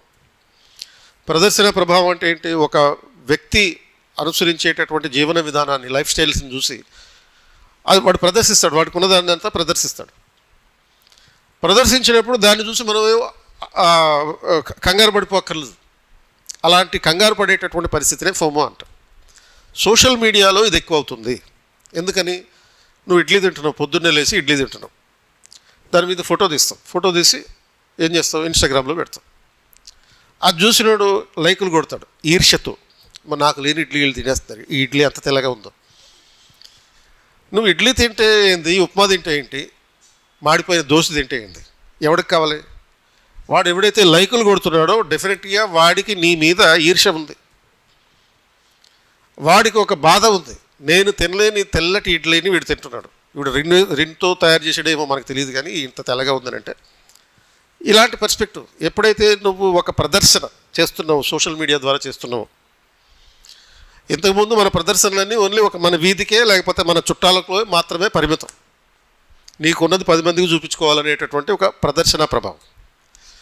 మనం ఎప్పుడెప్పుడు ఎక్కడెక్కడో ఎందుకు, ఇప్పుడు సపోజ్ ఏదైనా పెళ్ళికి వెళ్ళారనుకోండి, పెళ్ళికి వెళ్ళినప్పుడు మన చుట్టాలు వస్తున్నప్పుడు their reputation precedes the actual person.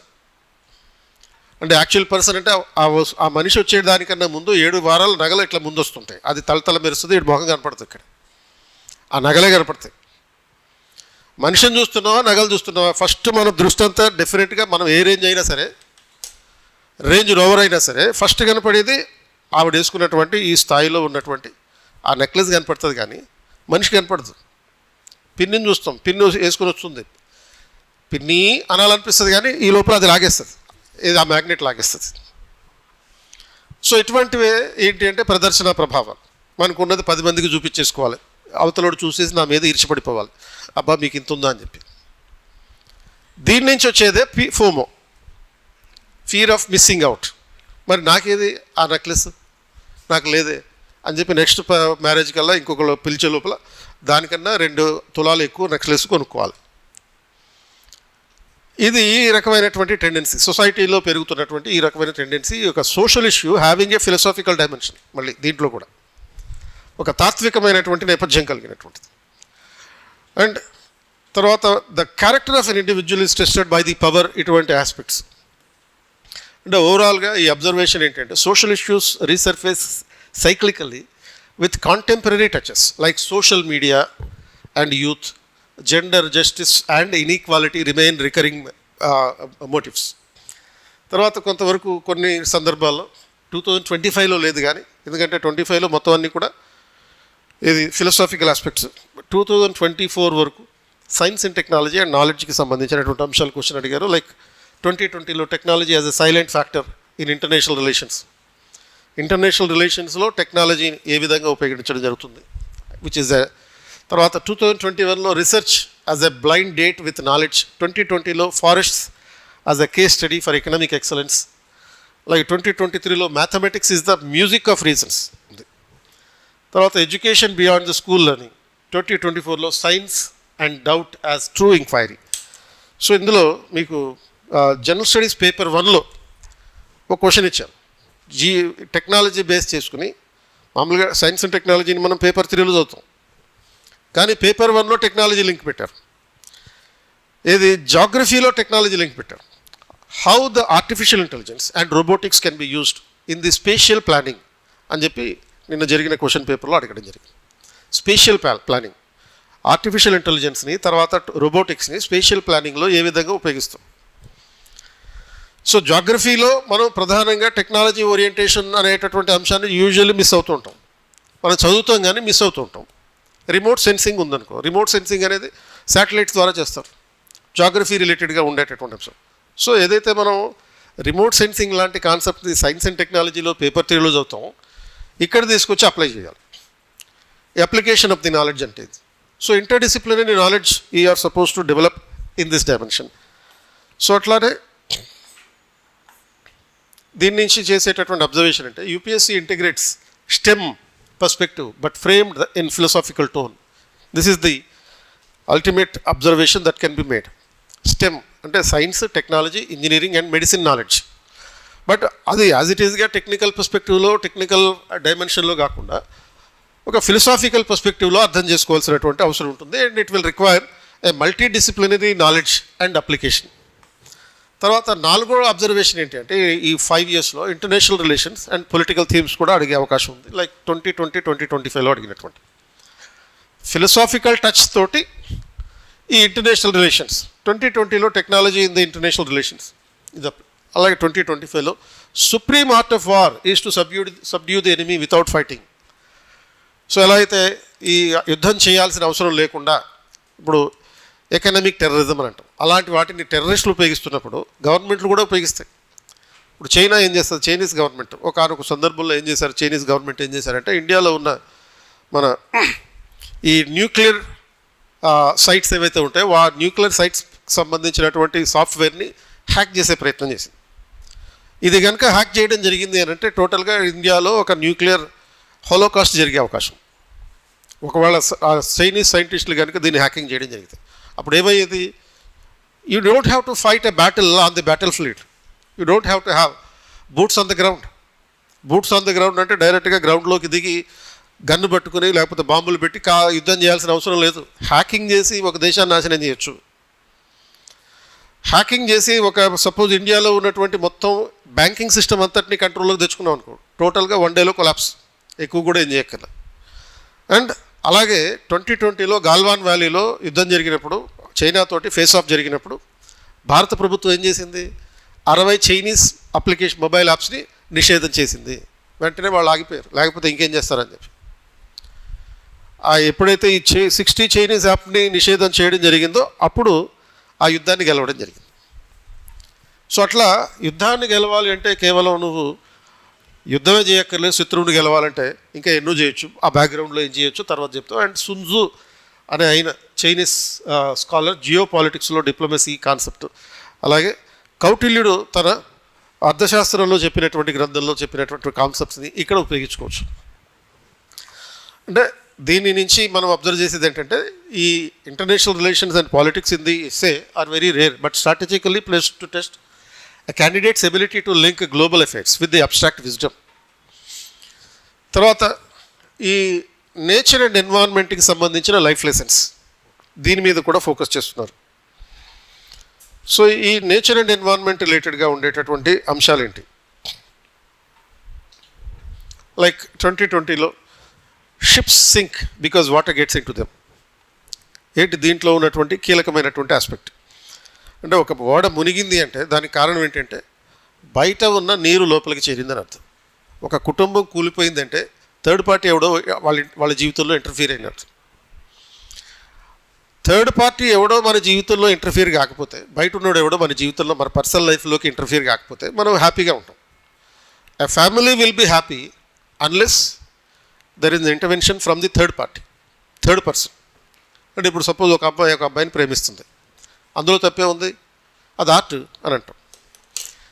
కానీ అప్పటి నుంచే ఆ కుటుంబంలో గొడవలు మొదలవుతాయి కదా. ఆ 3వ వ్యక్తి ఎప్పుడైతే ప్రవేశించడం జరుగుతుందో ఆ కుటుంబంలో గొడవలు మొదలవుతాయి, కుటుంబం చిన్నభిన్నం అయిపోతుంది. కరీంనగర్లో ఆ మారుతీరావు ఇన్సిడెంట్ ఒక పెద్ద ఉదాహరణ. ఒక అమ్మాయి ఒక అబ్బాయిని ప్రేమించింది, కుదిరితే ఏం చేయాలి, ఆ అబ్బాయిని కూడా నువ్వు ఇన్కార్పొరేట్ చేసుకోవాలి లైఫ్లోకి, మీ జీవితంలోకి ఇన్కార్పొరేట్ చేసుకోవాలి. కానీ మారుతీరావు ఆ అమ్మాయి తండ్రి ఏం చేశాడు, ఆ అబ్బాయిని చంపించాడు. ఆయన ఏమైనా సుఖంగా ఉన్నాడా, ఆ అమ్మాయి విడో అయిపోయింది. తండ్రి ఏమైనా సుఖంగా ఉన్నాడా, ఆ మనసు అంతా కూడా అది చల్లా చెదిరైపోయింది, సూసైడ్ చేసుకున్నాడు. మొత్తం టోటల్ ఫ్యామిలీ కొలాప్స్. అండ్ ఆ తండ్రి తమ్ముడు జైలుకి వెళ్ళాడు. ఏముంది, unless there was an intervention of the third party. 3వ వ్యక్తి మన జీవితంలోకి రాకపోతే మనం ఒకటి, 3వ వ్యక్తి వచ్చేటప్పటికి నేను చీల్చాడు, కుటుంబం చిన్నభిన్నమైంది. అలాగే లైఫ్లో జరిగేటటువంటి అనేక రకాల డైమెన్షన్స్ ఉంటాయి చూడు. ప్రతి దానికి బయట ఉన్నటువంటి చెత్తంతా మన జీవితంలోకి ఎప్పుడైతే తీసుకుంటామో అప్పుడు మన జీవితం నాశనం. ఇది మనకు అవసరం లేని చెత్త ఇదంతా. ఇప్పుడు మనం ఆక్సిజన్ పీల్చుకుంటాం, అవసరమైన చెత్త లేకపోతే మంచిది, ఇది మంచి విషయమే కాబట్టి పీల్చుకోవాలి, చెత్తను బయటకు వదిలేయాలి. పాజిటివ్గా థింకింగ్ మాత్రమే కాదు, నెగిటివ్గా కూడా ఆలోచించాలి. ఆలోచించి ఏదైతే మనకి వేస్టో దాన్ని బయటకు పంపించాలి. కార్బన్ డైఆక్సైడ్ మనకు వేస్ట్, ఆక్సిజన్ అనేది మనకు అవసరం. పాజిటివ్గా థింకింగ్ చేస్తే ఏమవుతుంది, ఓన్లీ ఆక్సిజన్ పీల్చుకుంటా బతకగలవా? నువ్వు చెత్త ఏదైతే ఉందో దాన్ని బయటికి గింటేయాలి. ఇది ఆ కార్బన్ డైఆక్సైడ్ అనే దాన్ని బయటికి గింటేయాలి. అలాగే ఇది ఉచితంగా వచ్చేది, కానీ మనం ఏం చేస్తాం, డబ్బులు పెడతాం, కొనుక్కుంటాం. ఏంటి, ఆ సిగరెట్ కొనుక్కుంటాం, కొడతా ఉంటాం ఇక దాన్ని. ఏది మనం ఏం ఇది మనకి సంబంధం లేని బయట నుంచి వచ్చేది, మనకి సంబంధం లేని లిక్కర్ మన బాడీలో పోసుకుంటాం. పైగా ఏం చెప్తాం, నా లివర్ని ఈ ఆల్కహాల్లో సేవ్ చేసి పెడుతున్నానంటాం. ఇటువంటి కథలే చేయకూడదు. సో ఇటువంటివన్నీ కూడా అంటే బయట నుంచి వచ్చేదే నీ జీవితాన్ని నాశనం చేస్తుంది. అండ్ నీలో ఉన్నటువంటి వ్యవస్థల్ని నువ్వు సక్రమంగా ఉపయోగించుకోగలిగితే నువ్వు సమర్థవంతంగా ముందుకెళ్ళగలుగుతావు.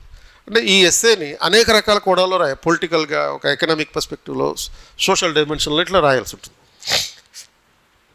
తర్వాత 2025లో అడిగినటువంటి మరో అద్భుతమైన question, forest precedes civilization, deserts follow them. Forest precedes civilization అంటే మన నాగరికత కన్నా ముందు ఈ అడవులు ఉన్నాయి. అండ్ నాగరికత వచ్చిన తర్వాత వచ్చేదాన్నే డిజర్ట్ అంటారు, అంటే ఎడారులు. నాగరికత కన్నా ముందు ఉన్నది అడవి, నాగరికత అభివృద్ధి చెందిన తర్వాత వచ్చింది ఎడారి. అంటే ఈ నాగరికతలో భాగంగా కన్జంప్షన్ పేరుతోటి మనం ఏం చేస్తున్నాం, అడవులను నరికేస్తున్నాం. యాక్చువల్గా చెట్లు మనం కాపాడతాయి, ఎడారులు మనం నాశనం చేస్తాయి. డిస్టోపియన్ సొసైటీ అయిపోతుంది. డిస్టోపియన్ సొసైటీ అంటే ఏంటి, a society characterized by the absence of the civilization because there is no forest. A society characterized by the presence of desert everywhere because there are no forests is a dystopian society. And a dystopian society ante a post apocalyptic society. Apocalyptic society ante sarvamu naashanam అయిపోయిన తర్వాత మిగిలేటటువంటిది apocalyptic, post apocalyptic society. సర్వనాశనం అయిపోయిన తర్వాత, ఇప్పుడు suppose మన కల్కి సినిమాలో చూపిస్తాడు చూడు, ఆ కల్కి సినిమాలో ఉన్న సమాజమే ఏదది, పోస్ట్ ఎపికలిప్టిక్ ఆర్ డిస్టోపియన్ సొసైటీ. అంతా కూడా మొత్తం డిజర్టే కదా ఉండేది. సివిలైజేషన్ వల్ల ఏం కొట్లాడుకున్నాం, యుద్ధాలు చేసుకున్నాం, 3వ ప్రపంచ యుద్ధం వస్తుంది, అప్పుడు కల్కి అనేటటువంటి పరిస్థితి వస్తుంది. సో అప్పుడు ఆ ప్రభాస్ దేనికోసం ప్రయత్నం చేస్తున్నాడు, మంచి చెట్లు, నీళ్లు, పళ్ళు ఇవి ఉండే ప్రాంతానికి వెళ్ళడం కోసం ప్రయత్నం చేస్తున్నాడు. నువ్వు వచ్చింది ఈ చెట్లు పళ్ళు నుంచే వచ్చావు, అవి నాశనం చేసుకున్నావు, మళ్ళీ దానికోసమే ప్రయత్నం చేస్తాం డిజర్ట్ ఎప్పుడైతే ఏర్పడుతుంది. అండ్ అలాగే 2025లో best lessons learn through the better experiences. చేదు అనుభవాల నుంచి జీవితంలో అత్యుత్తమమైనటువంటి పాఠాలను నేర్చుకుంటున్నాం అనేటటువంటి perspective. Life is a journey not a destiny అనేటటువంటి క్వశ్చన్స్ ఇవే. సో ఈ అబ్జర్వేషన్ ఏంటంటే nature metaphors plus life journey analogies recur and showing UPSC fondness for the timeless wisdom applied to contemporary life. తర్వాత మరో అబ్జర్వేషన్ ఎవల్యూషనరీ షిఫ్ట్స్ అంటే 2020-21 more dense philosophical and metaphorical topics. ఈ shifts, rationalism, simplicity, wantlessness ఇటువంటి అన్ని. తర్వాత 22-23లో inclusion of creative knowledge based prompts. 24-25లో balance between the philosophical maxims and the contemporary relevance. అంటే ఈ సోషల్ మీడియా 24లో అడిగినటువంటి social media power, war, character ఇటువంటి అన్ని, ఈ రెండింటి మధ్య బ్యాలెన్సింగ్ అనేటువంటిది. సో ట్రెండ్ లైన్ ఏంటి అని అంటే gradual shift from overly abstract 2021 to creative philosophical with real life linkages in 22-25. So ఇటువంటి ఎవల్యూషనరీ షిఫ్ట్ మనం గమనించవచ్చు అన్నమాట. తర్వాత ఈ ఫండమెంటల్గా పెడగోగియల్ పర్పస్ కోసం చూస్తే, అంటే అకాడమిక్ సిగ్నిఫికెన్స్ కోసం చూస్తే ఎటువంటి అప్రోచ్ కనపడుతుంది. It's a test of the depth and originality, repeated use of open ended affirmers. అంటే ఈ నీ అభిప్రాయాల్ని అడిగే టైప్ క్వశ్చన్స్ అనమాట. ఒక కొటేషన్ ఇచ్చి దాని మీద నీ అభిప్రాయం ఏంటి అనేటటువంటి perspective. Holistic balance, philosophy plus society plus knowledge plus governance which are to be applicable to the real life administrative situations. తర్వాత ఎలిమినేట్స్ ద రోట్ లెర్నింగ్, అంటే కేవలం బట్టి పట్టడం కాదు, ఆవాహన చేసుకోవడం అనేటటువంటిది అవసరం. అంటే బై హార్టింగ్ అని చెప్పాను చూడు, బై హార్డింగ్ కాకుండా బై హార్టింగ్. ఆవాహన చేసుకోవాలి, అవగాహన చేసుకోవాలి, అవలోకన చేయాలి. అంటే అవలోకన అంటే ఏంటి? ఎ బర్డ్స్ ఐ వ్యూ అని అంటారు చూడు. ఎ బర్డ్స్ ఐ వ్యూ అంటే ఓవరాల్గా general perspective of everything that you are observing in this world. ఈ ప్రపంచంలో జరిగే ప్రతి విషయాన్ని ఒక బర్డ్స్ ఐ వ్యూ, ఒక పక్షి పైకి ఎగిరినప్పుడు కనపడేటటువంటి విజన్. ఎలా అయితే ఇప్పుడు సపోజ్ ఒక షూటింగ్ చేస్తాం, ఇలా కెమెరా పెట్టి షూటింగ్ చేయడం జరుగుతుంది. లేకపోతే ఈ మధ్యన పెళ్ళిళ్ళలో డ్రోన్స్ పెడుతున్నారు, జుప్మని పైకి ఎగిరి మొత్తం అందరినీ కవర్ చేస్తుంటుంది. అలాంటి వ్యూ మనం ఈ ప్రపంచం మీద మనకి అవగాహన కలిగింది. అంటే ఒక జనరల్ పర్స్పెక్టివ్. ఇలాంటి కెమెరా పెట్టామనుకో స్పెసిఫిక్ పర్స్పెక్టివ్. ఇప్పుడు ఆప్షనల్ నేర్చుకోవడం అనేదేమో ఇటువంటి పర్స్పెక్టివ్, అంటే ఫోకస్డ్గా ఒక సబ్జెక్ట్ మీద నాలెడ్జ్ పెంచుకోవడం. బర్డ్స్ ఐ వ్యూ అంటే ఓవరాల్గా general perspective over the entire world effects. ప్రపంచంలో జరుగుతున్నటువంటి అన్ని అంశాల మీద. ఇజ్రాయెల్ యుద్ధం జరుగుతుంది, లేకపోతే రష్యా యుద్ధం జరుగుతుంది, రష్యా యుక్రెయిన్ యుద్ధం జరుగుతుంది, ఈ మధ్యన ఇండియా పాకిస్తాన్ యుద్ధం జరిగింది. వీటన్నిటి మీద ఒక జనరల్ అవగాహన రావాలి. ఈ యుద్ధాలు ఎందుకు జరుగుతున్నాయి, యుద్ధాలకి మూల కారణం ఏంటి, దీనికి ఫిలాసఫికల్ ఆస్పెక్ట్ ఏంటి, యుద్ధాలను జయించాలంటే ఏం చేయాలి. అప్పుడు యుద్ధాలను జయించాలంటే ఏం చేయాలి అని ఆలోచిస్తున్నప్పుడు బుద్ధిస్ట్ ఐడియాలజీ గుర్తు రావాలి. ఏదైతే హిస్టరీలో చదువుకున్నావో ఆ బుద్ధిస్ట్ ఐడియాలజీ గుర్తు రావాలి. సో ఇట్లా మొత్తం లైఫ్లో ఉండేటటువంటి ప్రతి అంశాన్ని ఎంఫసైజ్ చేసేటటువంటి డైమెన్షన్ అనమాట ఇది. సో తర్వాత ఇందులో ఉన్నటువంటి మరొక aspect, you are suppose to have an integrated thinking. Candidate must link ethics, polity, IR, environment, social issues, psychology into a single element of following అని ఎస్సే. అంటే మొత్తం అన్ని రకాల సబ్జెక్టుల మీద సంపూర్ణమైనటువంటి అవగాహన కలిగి, ఏది బర్డ్స్ ఐ వ్యూ అని చెప్పిన చూడు, ఆ బర్డ్స్ ఐ వ్యూ ద్వారా మొత్తం పేపర్ 1 నుంచి పేపర్ 4 వరకు ఉన్నటువంటి జనరల్ స్టడీస్ సబ్జెక్టులు ఓరియంటేషన్లు తీసుకెళ్లాలన్నమాట. అంటే ఇప్పుడు సపోజ్ ఎలా వస్తుందో చూస్తాను. సో యువర్ ప్రిపరేషన్ ఏ విధంగా ఉండాలి. Philosophical literacy is essential, which you learn from ethics paper. అంటే ఈ ఫిలసాఫికల్ లిటరసీ అనేది తాత్విక అవగాహన, ప్రాథమిక తాత్విక అవగాహన. నువ్వేమి డెప్త్ నాలెడ్జ్కి వెళ్ళిపోకల్లా, ఈ ప్రపంచాన్ని వదిలేసి హిమాలయాలకు వెళ్ళిపోయి అక్కడ తపస్సు చేసుకోకల్లా. ఫిలసాఫికల్ అప్రోచ్ అంటే ఓన్లీ ఎథిక్స్లో ఏదైతే చదువుకుంటావో, మోర్ పర్టికులర్గా 3rd యూనిట్లో ఏదైతే చదువుకుంటావో చాలు. అలాగే ఇంటర్డిసిప్లినరీ ఇంటెగ్రేషన్ అంటే అన్ని సబ్జెక్టులకి సంబంధించినటువంటి అంశాల మీద ఎంతో కొంత అవగాహన ఉంటూ దాన్ని ఇంటిగ్రేట్ చేస్తూ నువ్వు ఆన్సర్స్ రాయాల్సి ఉంటుంది. Like polity, economy, history, geography, science, ఇటువంటి అన్ని అంశాలు. అలాగే contemporary relevance. You are suppose to have a minimum knowledge of what is happening around you. నీ చుట్టుపక్కల ఏం జరుగుతుంది, ఈ సోషల్ మీడియా మీద అవగాహన ఉండాలి. సోషల్ మీడియా వాడద్దు, కానీ సోషల్ మీడియాలో ఉండేటటువంటి అంశాల గురించి తెలిసారు. సోషల్ మీడియా వాడితే నీకు ఐఏఎస్ రాదు. కనీసం నీకు ఐఏఎస్ వచ్చేంత వరకు ఒక 3 సంవత్సరాల పాటు నువ్వు సోషల్ మీడియా యాప్స్ అన్నిటినీ అన్ఇన్స్టాల్ చేస్తాను అని చెప్పి ఈరోజు నీ మీద నువ్వు ఒట్టేసుకుంటేనే నీకు వస్తుంది. నా మీద ఒట్టేయకూడదు, మళ్ళీ నీ మీద నువ్వు ఒట్టేసుకోవాలి. ఎందుకంటే unless you uninstall your social media apps, పర్టికులర్గా అదేంటది ఇన్స్టాగ్రామ్. ఆ ఇన్స్టాగ్రామ్ని ఈ రోజునే నువ్వు అన్ఇన్స్టాల్ చేసుకుంటే ఈ రోజునే నీకు 3 years తర్వాత ఐఏఎస్ వచ్చినట్లు లెక్క వచ్చేస్తుంది అంతే. దీన్నే ఆశీర్వాదం అంటాం. అది అన్ఇన్స్టాల్ చేయగలేదంటే దీన్నే శాపం అని కూడా తీసుకోవచ్చు. ఇంటర్డిసిప్లినరీగా కావాలంటే అటు, లేకపోతే ఇటు. And you are suppose to have a balance strategy. One essay highly philosophical, another with socio political grounding works the best. 2 క్వశ్చన్లకి ఆన్సర్ రాయాలి కదా. సెక్షన్ ఏలో 4, సెక్షన్ బిలో 4 ఉంటాయి. యూజువల్గా అయితే section below socio economic political issues ఉంటుంటాయి, section ఏలో philosophical issues ఉంటాయి. 2025లో మాత్రం మొత్తం ఫిలాసాఫికల్ ఇచ్చాడు. అండ్ పర్స్పెక్టివ్ మాత్రం, ఆన్సర్ రైటింగ్ పర్స్పెక్టివ్ మాత్రం ఒకటే ఉంటుంది, ఇప్పుడు చెప్పిన డైమెన్షన్స్లోనే ఉంటుంది. ఒకవేళ సపోజ్ ఇదే కంప్లీట్ ఫిలాసాఫికల్ అప్రోచ్ ఉంటుంది అనేది 2026లో ఉండకపోవచ్చు, మళ్ళీ అదే పాత పద్ధతికి వెళ్ళిపోవచ్చు. సెక్షన్ ఏలో philosophical, section below socio economic perspective. కాబట్టి ఏం చేయాలి అంటే మీరు సెక్షన్ ఏలో రాసే క్వశ్చన్కి కంపల్సరీగా ఒక ఫిలాసాఫికల్ ఆన్సర్ రాస్తారు.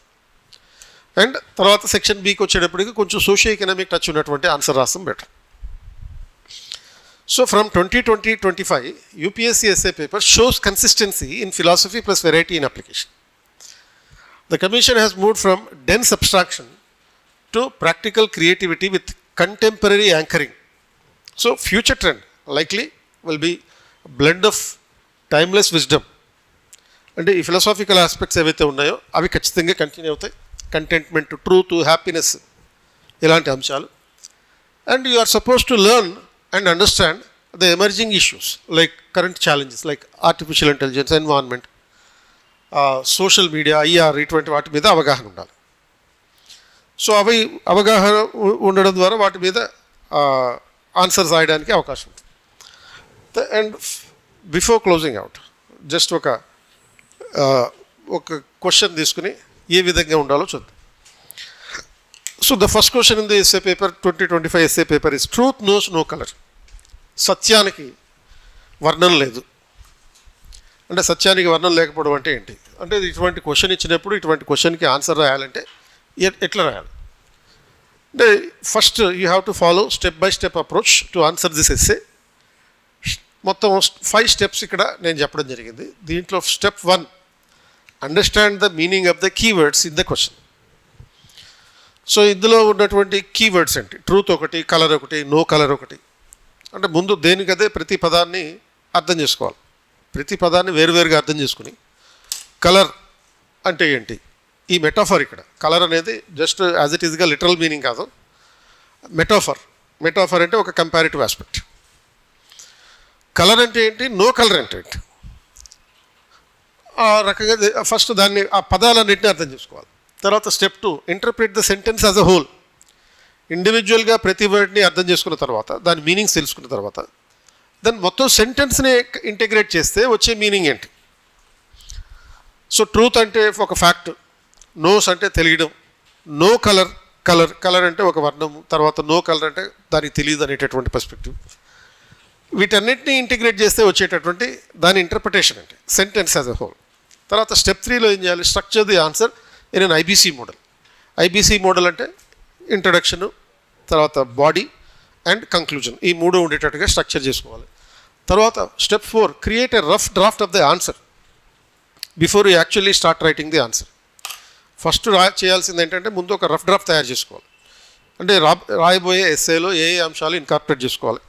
ఒక ఎస్సే రాయడానికి నీకున్న టైం ఎంత, 1.5 గంట, 90 minutes ఉంది. ఈ 90 minutesలో నీ టైం డివైడ్ చేసుకోవాలి. దేనికి? ఇప్పుడు ఈ క్వశ్చన్ చదివి అర్థం చేసుకోవడానికి ఒక 10 minutes పెట్టుకో. సెంటెన్స్ మొత్తాన్ని, క్వశ్చన్లో ఉన్న ప్రతి పదాన్ని 10 minutesలో అర్థం చేసుకోవాలి. అండ్ తర్వాత ఒక రఫ్ డ్రాఫ్ట్ తయారు చేయాలి. సో రఫ్ డ్రాఫ్ట్ తయారు చేయడానికి ఒక 20 minutes పెట్టుకో. 30 minutes అయిపోయింది, ఇంకా 1 hour ఉందా, చాలు. ఎందుకని నువ్వు ఆన్సర్ రాయాల్సింది ఎన్ని వర్డ్స్లో, 1200 wordsలో, 1000 to 1200 words అంతే, 1250 words మ్యాక్సిమం. సో నువ్వు 1 hourలో ఇది ఎఫెక్టివ్గా రాయగలుగుతావు. ఇప్పుడు ఒక కథ చెప్తారు, ఒక రాజు వాళ్ళకి పోటీ పెట్టాడు. పోటీ ఏంటి అంటే, ఒక కత్తి, ఇద్దరికి కత్తులు ఇచ్చి మీరు గెలవాలి అంటే ఈ 2 చెట్లు ఉన్నాయి, ఆ 2 చెట్లని ఎవడు ముందు కొడితే వాడు గెలిచినట్టు అని చెప్తాడు. ఒకడేం చేస్తాడు, ఆ కత్తి తీసుకోగానే కొట్టడం మొదలు పెడతాడు. ఇంకోటి ఏం చేస్తాడు, సినిమాకి వెళ్తాడు. ఈడేంటి సినిమాకి వెళ్ళాడు, సరే కొట్టినప్పుడు కదా వీడు ఓడిపోయినప్పుడు కదా చూద్దామని చెప్పి వాడు వచ్చిన తర్వాత సినిమా చూసి వచ్చి దాన్ని కత్తిని పదును పెట్టుకుని 6 గంటలో కొట్టేసి పడేస్తాడు. వాడేమో సాయంత్రం వరకు కొడుతూనే ఉంటాడు. అంటే ఈ రఫ్ డ్రాఫ్ట్ ద్వారా ఏం జరుగుతుంది, నువ్వు కత్తిని పదును పెడుతున్నావు అంటే మెదడుకి మేత వేస్తున్నావు. సో నీ యాక్చువల్ ఆన్సర్లో ఏవి రాయాలి అనేది కంటెంట్ తయారు చేస్తున్నావు. సో ఎందుకని మల్టీ డైమెన్షన్లో థింకింగ్ చేయాలి కదా. ఈ మల్టీ డైమెన్షన్లో థింకింగ్ చేసే ప్రాసెస్లో ఏ అంశాలు ఇన్కార్పొరేట్ చేసుకోవాలనేదంతా రఫ్ డ్రాఫ్ట్లో ఉండాలి. దానికి ఒక 1 గంట టైం పెట్టి ప్రాబ్లం లేదు. అండ్ ఈ యాక్చువల్ ఆన్సర్ రాసేది మాత్రం 1 గంట చాలు. 1.5 గంటలో ఒక ఎస్సే అయిపోయింది. రెండో ఎస్సే ఇంకో 1.5 గంటలో అయిపోతుంది. తర్వాత step 5, start actually writing the answer. First స్టెప్లో understand the meaning of the keywords of the question. Like truth అంటే రియాలిటీ, ఫ్యాక్ట్, జస్టిస్, ఇటువంటి మీనింగ్స్ వచ్చాయి. కలర్ అంటే it is used as a metaphor for the caste, religion, race, gender, ఇటువంటి వాటికి మెటాఫర్గా ఉపయోగిస్తున్నారు. So ఇప్పుడు లో కాస్ట్ అంటే డార్క్ కలరు, ఇటువంటి అంటాయి కదా. రేసిస్టులు అమెరికాలో ఉన్న రేసిజం, బ్లాక్స్ వైట్స్ అని అంటారు, అది రేసిస్ట్ ఐడియాలజీ. ఈ కలర్ అనేటువంటి దే నో కలర్ అంటే ఈక్వాలిటీ అని అర్థం. ఈ కాస్ట్, రేస్, లేకపోతే జెండర్, ఇటువంటి డిఫరెన్సెస్ అండ్ డిస్క్రిమినేషన్ అనేది ఏమీ ఉండదు అనేది. లైక్ స్టెప్ 2లో interpret the sentence as a whole. ముందు పదాలని అర్థం చేసుకోమన్నాం కదా. తర్వాత మొత్తం సెంటెన్స్ని కలిపితే ఏంటి, truth knows no colour is interpreted as truth does not change based on the person who speaks it. అది సూర్యుడు తూర్పున ఉదయిస్తాడు అని చెప్పి ఎవరన్నా అన్నారనుకో, అది నిజమా అబద్ధమా? పచ్చబద్ధం. ఇంతకు మించిన అబద్ధం మనకి చిన్నప్పటి నుంచి మనం ఏది నమ్మట్లేదు. యూనివర్సల్గా నమ్మేటటువంటి అబద్ధం, అది సార్వత్రికంగా నమ్మేటటువంటి అబద్ధం. సూర్యుడు ఉదయించడం లేకపోతే కిందకి వెళ్ళడం స్టడీగా ఉంటాడు అక్కడ. మనం సూర్యుడి చుట్టూ తిరుగుతుంటాం. సూర్యుడి చుట్టూ తిరిగి సూర్యుడు ఉదయించాడో అస్తమించాడో అని చెప్పి పడుకుంటున్నాం. ఇవన్నీ కూడా అది యాక్చువల్గా నిజం. అది కానీ ఈ నిజాన్ని చెప్తే చాలామంది ఒప్పుకోరు, తీరుతారు నన్ను.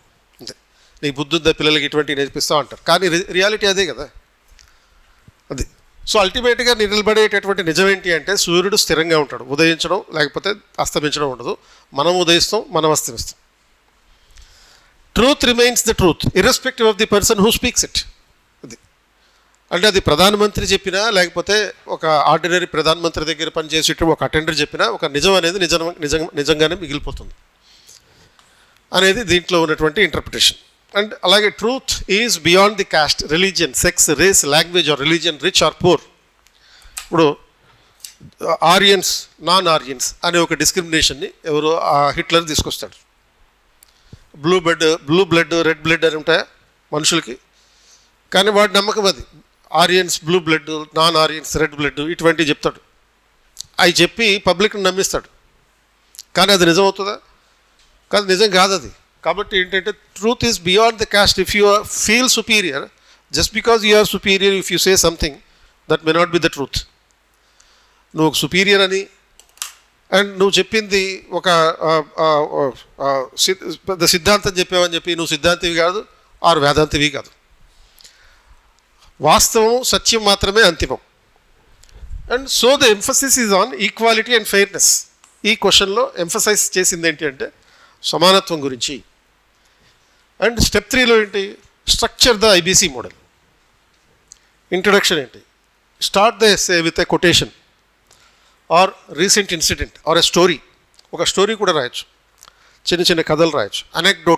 అనెక్డోటల్ స్టోరీస్ అంటే అనెక్డోటల్ అంటే ఏంటంటే ఫీల్డ్ లెవెల్లో జరిగేటటువంటి ఒక ఎక్స్పీరియన్స్ని, ఇప్పుడు సపోజ్ నీ చిన్నప్పుడు జరిగిన ఒక ఎక్స్పీరియన్స్, నువ్వు డే టు డే లైఫ్లో ఎదుర్కొనేటటువంటి కొన్ని సంఘటనలు, అలాంటి సంఘటనతోటి నీ ఎస్సే, జనరల్ ఎస్సే స్టార్ట్ చేయొచ్చు. అనెక్డోటల్ స్టోరీస్ అనటం. అలాగే బాడీలో చేయాల్సింది ఏంటి? అసలు కాన్సెప్ట్ ఏంటి? ట్రూత్ అంటే ఏంటి? ట్రూత్ నోస్ నో కలర్ అంటే ఏంటి? దాని మీనింగ్ చెప్తాం. తర్వాత డైమెన్షన్స్ రాయాలి. డైమెన్షన్స్ అంటే ఈ పొలిటికల్, ఎకనామిక్స్, సోషల్, ఫిలసాఫికల్ ఇటువంటి డైమెన్షన్స్, యాంగిల్స్ రాయాలి. అండ్ ఆ ఇష్యూలో ఉన్నటువంటి ఛాలెంజెస్. ట్రూత్ అనేది అల్టిమేట్ కదా, కానీ ఆ నిజం చెప్పాలంటే చాలా ఛాలెంజెస్ ఉంటాయి. నిజం చెప్తే అందరూ అంగీకరించరు దాన్ని. ఇప్పుడు చెప్పినట్టుగా సూర్యుడు తూర్పును ఉదయించడం అని చెప్తే పబ్లిక్లోకి వెళ్ళి చెప్పారనుకో, ముందు రాళ్ళు పడతాయి. It's a big challenge. Society do not accept the truth always. ఇప్పుడు సోక్రటీస్ చచ్చిపోయాడు ఎందుకని? నిజాలు చెప్పాడు కాబట్టి. చంపేశారు అతను, నిజం చెప్పాడు కాబట్టి, ఇలాంటి మాటలు చెప్పాడు కాబట్టి. అలాగే కార్ల్ మార్క్స్ జర్మనీ వదిలి పారిపోవాల్సి వచ్చింది ఎందుకు? ఇటువంటి నిజాలు చెప్పాడు కాబట్టి. Society usually will not accept. ఇప్పుడు అంతెందుకు, భూమి గుండ్రంగా ఉంది అని చెప్తే వాడిని ఏం చేశారు? రాళ్ళు కొట్టి చంపేశారు.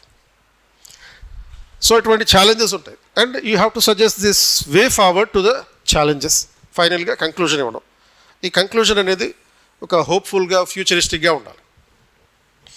స్టెప్ 4 ఫ్రేమ్వర్క్, రఫ్ డ్రాఫ్ట్ తయారు చేయాలి. రఫ్ డ్రాఫ్ట్ ఒక అరగంట తయారు చేసుకోమన్నాం కదా, అరగంటలో చేయాల్సిందే. బ్రేక్ డౌన్ ది టాపిక్ అంటే ఆ టాపిక్లో ఉన్నటువంటి కీ ఏరియాస్ ఏంటి, like underline the key terms, define, interpret them in 1 to 2 lines. తర్వాత సపోజ్ ఈ ట్రూత్ నోస్ నో కలర్ అన్నాం కదా, ట్రూత్ అంటే యూనివర్సల్ ఫ్యాక్ట్, కలర్ అంటే బయాస్ అని వాటి మీనింగ్స్ రఫ్ డ్రాఫ్ట్లో రాసుకోవాలి. Truth is beyond the caste, race, religion అని చెప్పి రాసుకోవాలి. తర్వాత decide your stand and our central argument. So truth knows no colour అనే స్టేట్మెంట్ని నేను ఒప్పుకున్నా సో అనేటటువంటిది ముందు మనం ఒక స్టాండ్ తీసుకోవడం, దానికి కౌంటర్ స్టాండ్ తయారు చేసుకోవడం. అంటే రెండూ రాయాలి, ఎందుకంటే జనరల్ ఎస్సే అనేది ఒక బ్యాలెన్స్ వ్యూలో ఉండాలి. ఫస్ట్ ఏమో ఆ స్టేట్మెంట్కి నేను యాక్సెప్ట్ చేస్తానో లేదా అనేటటువంటిది ఫస్ట్.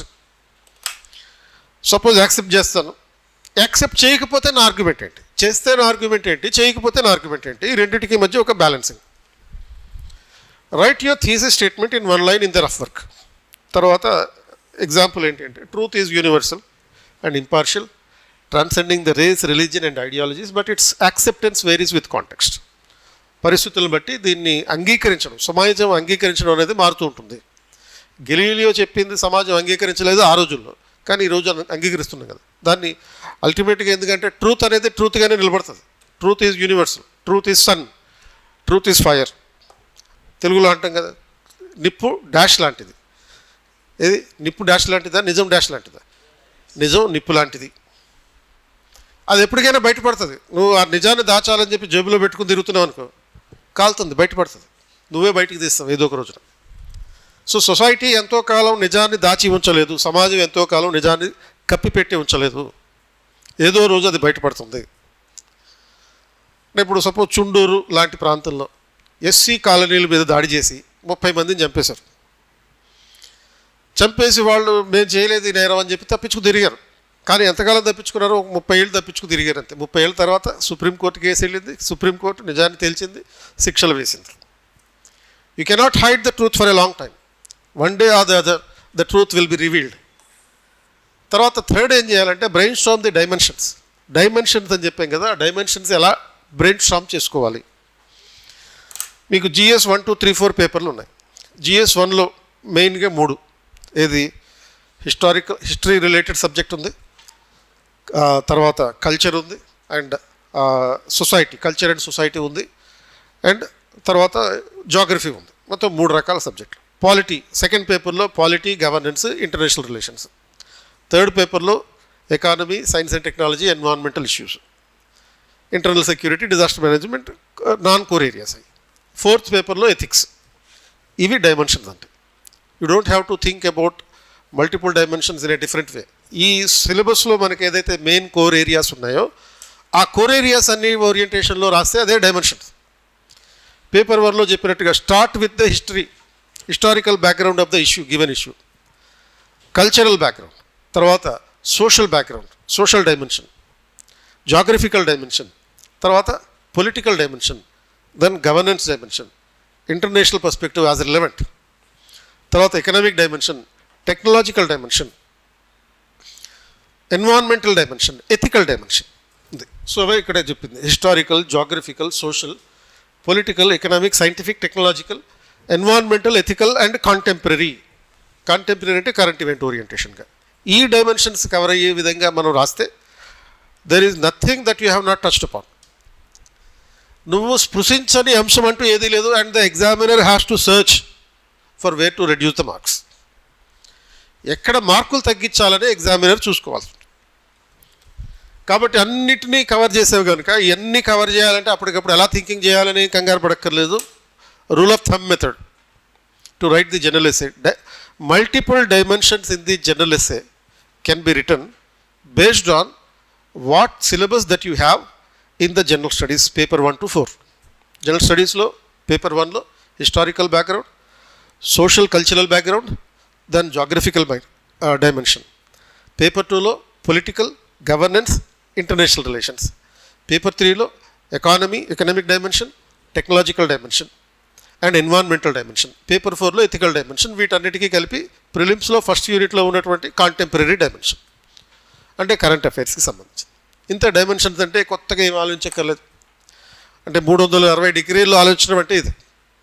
360 అంటే ఏం చేయాలి, ఆ స్కిల్స్ అయ్యి తెచ్చుకోవాలేమో, 360 మనం నెత్తి మీద పెట్టుకోవాలి, కంగారు ఏమీ లేదు. అట్లా జీవితంలో నువ్వు ఎదుర్కొనేటటువంటి రకరకాల ఎక్స్పీరియన్సెస్కి సంబంధించిన సమాహారమే జనరల్ ఎస్సే. ఇది 360 డిగ్రీల కోణంలో ఆలోచించడం అంటే ఇంతకన్నా సింపుల్గా ఇంకేది ఆలోచించే అవకాశం లేదు. So jot quick points under each dimension. ఇది రఫ్ డ్రాఫ్ట్ తయారు చేస్తున్నాం కాబట్టి ప్రతి డైమెన్షన్లో చాలా వేగంగా ఏం రాయాలో. సోషల్ అంటే ఏంటి, caste, religion, race, sex, place of birth, ఇటువంటి అన్ని.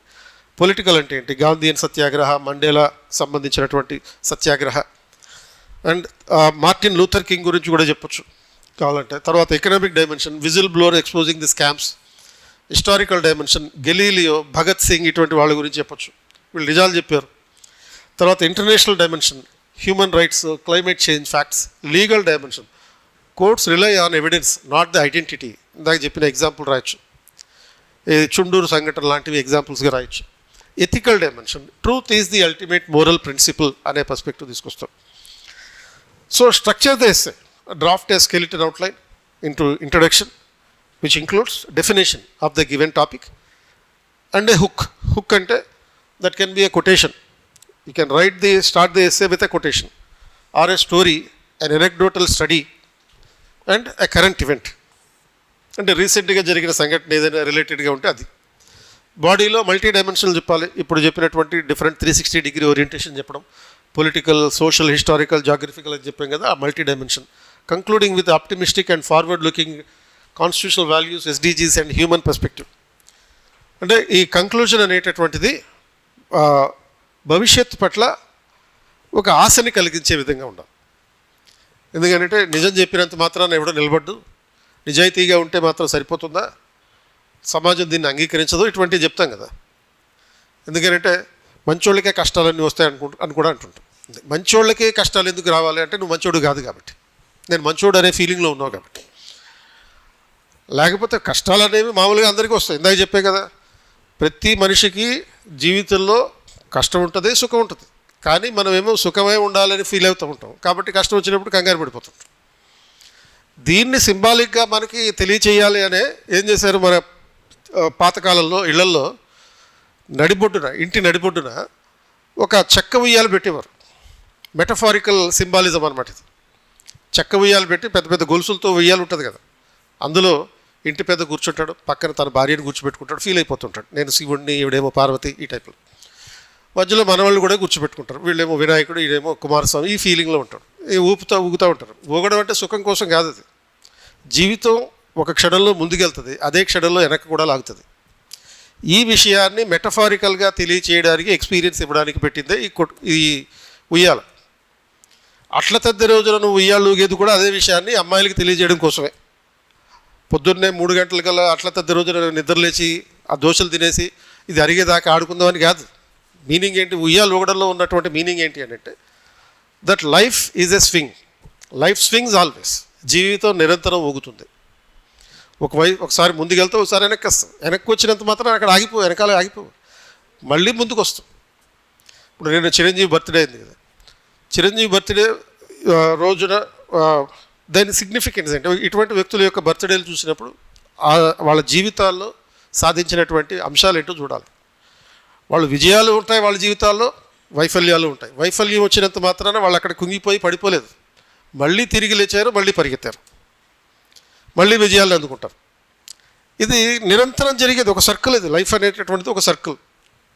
నువ్వు కష్టపడతావు, కష్టపడి పైకి వచ్చావు. పునాది రాళ్ళ నుంచి సినిమాలో నీవు పునాది వేసుకున్నావు నీ జీవితానికి. ఆ పునాది మొదలైంది ఎక్కడి వరకు, ఖైదీ వరకు తీసుకెళ్ళింది నేను. ఖైదీ సినిమాతో పీక్ లెవెల్కి వెళ్ళావు, నీ లైఫ్ ఒక కొత్త టర్న్ తీసుకుంది. అక్కడి నుంచి మొదలు పెడితే నీ లైఫ్ అంతా పైకి వెళ్తూనే ఉంది. అప్పుడు వచ్చింది గ్యాంగ్ లీడర్, ఇక మళ్ళీ ఇంకా 90 డిగ్రీ యాంగిల్లో పైకి లేచింది. ఆ తర్వాత ఈ జగదేక వీరుడు, అతిలోక సుందర్ లాంటి సినిమాలు వచ్చినాయి, పబ్లిక్ని మెస్మరైజ్ చేసేసినాయి. ఆ తర్వాత 5 ఏళ్ల పాటు అతనికి హిట్ లేదు, మొత్తం టోటల్గా డౌన్ఫాల్. ఆగాడా, డౌన్ఫాల్ అవుతుందని చెప్పి ఆగాడా, సినిమాలు వదిలేసాడా? సినిమాలే అతని జీవితం. అదే సినిమాలను పట్టుకుని మళ్ళీ పైకి లేచాడు. హిట్లర్ సినిమా వచ్చింది, మళ్ళీ రైజ్ అయ్యాడు.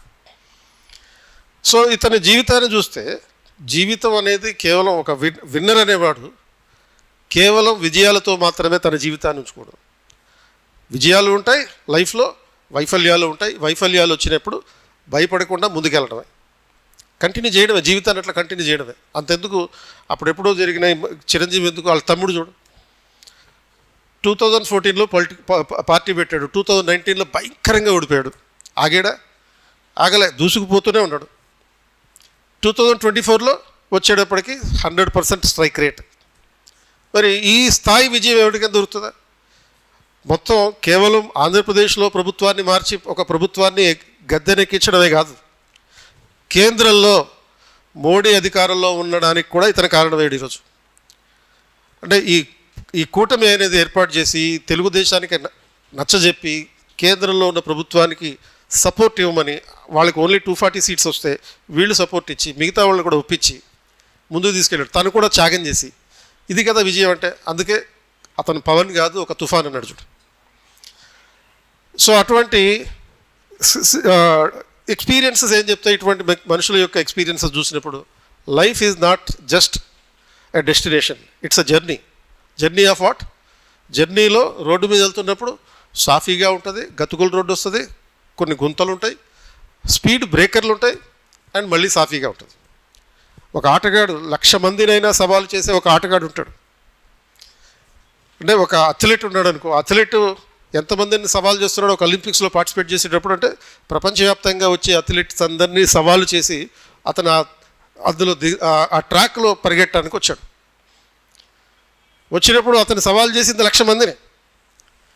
ఏంది అతనికి ఉన్నటువంటి విశ్వాసం ఏంటి, ఆ సెల్ఫ్ కాన్ఫిడెన్స్ ఏంటి అంటే అతను చేసిన ప్రాక్టీస్.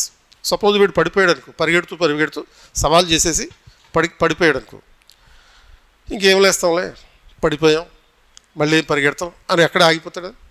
ఆగడు, మళ్ళీ లేస్తాడు, తిరిగి మళ్ళీ పరిగెడతాడు, అలా గెలుస్తాడు చూడు. అది థ్రిల్లింగ్. యాక్చువల్గా డైరెక్ట్గా నీ జీవితం ఓన్లీ విజయాల వైపు వెళ్తూ ఉందనుకో, అది థ్రిల్లింగ్ కాదు. గెలవాలి, ఓడిపోవాలి, మళ్ళీ లేవాలి, మళ్ళీ లేచి అప్పుడు గెలవాలి. సో లైఫ్ అంతా ఈ రకంగా ఉంటుంది అనేటటువంటి డైమెన్షన్ అనమాట. సో అటువంటి కంక్లూజన్, ఒక ఆప్టిమిస్టిక్గా ఒక కంక్లూజన్ తీసుకురావాలి. అండ్ కొన్ని ఎగ్జాంపుల్స్ రాసుకోవాలి. ఈ డ్రాఫ్ట్లో కొన్ని ఎగ్జాంపుల్స్ రాసుకోవాలి. In the margin 3 to 4 high impact references, Gandhi, constitutional values, UN charter, literature, ఇటువంటి వాటి మీద బేస్ చేసుకుని అనమాట. అండ్ ఫైనల్గా నువ్వు ఈ ఎస్సేలో ఒక బ్యాలెన్స్డ్ అప్రోచ్ తీసుకోవాలి. ఓన్లీ పాజిటివ్ కాదు, ఓన్లీ నెగిటివ్ అప్రోచ్ కాదు, రెండింటికి ఒక బ్యాలెన్స్ ఉండే విధంగా నువ్వు పాజిటివ్ ఆస్పెక్ట్ రాస్తావు, ఛాలెంజెస్ రాసిన తర్వాత ఒక వే ఫార్వర్డ్ రాస్తావు, ఒక ప్రోగ్రెషన్ సంబంధం. వే ఫార్వర్డ్ అంటే when there is a challenge, how to solve that problem, that challenge, ఆ ఛాలెంజ్ని ఏ విధంగా పరిష్కరించాలి. So your rough work should fit in 1/2 to 1 page of the answer booklet margin. It's not a full draft. So just step 5లో actual writing అనేది జరగాలి. Introduction తోటి మొదలు పెట్టుకోవాలి. సో ఇంట్రడక్షన్ ఏముండాలి అని చాలామంది కన్ఫ్యూజన్ ఉంటుంది. ఇంట్రడక్షన్లో రీసెంట్గా జరిగిన ఇన్సిడెంట్ రాయి, లేకపోతే ఏదైనా కొటేషన్ రాయి. ఈ ట్రూత్ నోస్ నో కలర్ కాబట్టి ఋగ్వేదంలో చెప్పినటువంటి ఇటువంటి అంశాలు రాయి. ఇలాంటి అంశాలు మీరు ఎథిక్స్లో చదువుకుంటారు. సో ఎథిక్స్లో ఉన్నటువంటి అంశాలన్నింటినీ ఇన్కార్పొరేట్ చేసుకుంటూ ఇటువంటి ఆస్పెక్ట్స్, అంటే ఎస్సే ఎలా రాయాలి అంటే ఫస్ట్ రాయాలి. ఎలా రాయాలో తెలుసుకోవడానికన్నా ముందు అసలు రాయడం అంటూ మొదలు పెట్టాలి. నీకు నోటికి ఏది వస్తే అది రాయి, నీ చేతికి ఏదనిపిస్తే అది రాయి. అది వాల్యుయేషన్ చేయించుకో. భవానీ సార్కి చూపించు, లేకపోతే నాకు చూపించు.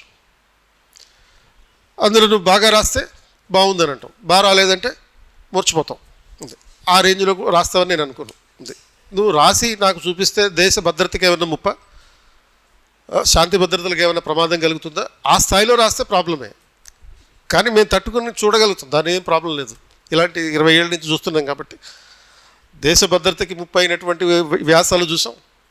కాబట్టి మీరు రాయండి. ఫస్ట్ రాయడం అంటూ మొదలు పెడితే ఓన్లీ క్లాస్ రూమ్లో నోట్స్ రాసుకోవడం కాకుండా, చెప్పింది చెప్పినట్టుగా డిక్టేట్ చేసినట్టుగా కాకుండా అది ఎలాగో రాస్తారు. డిక్టేట్ చేస్తున్నప్పుడు మీరు రాయలేదనుకో, నేను ఇట్లా చూస్తా, ఫోకస్డ్గా చూస్తా, ఈడు సూపులు నాకెందుకులే అన్నట్టుగా రాస్తుంటాం కొంతమంది. డిక్టేట్ చేసినప్పుడు రాసుకునేటటువంటిది అది డిక్టేటెడ్ నోట్స్. నువ్వు సొంతంగా ఆలోచించి ఆ డిక్టేటెడ్ నోట్స్ని ఒకసారి చదివి 2-3 సార్లు చదివి, కావాలంటే 10 సార్లు చదివి నీ సొంతంగా రాయి, నీ సొంత వాక్యాల్లో రాయి.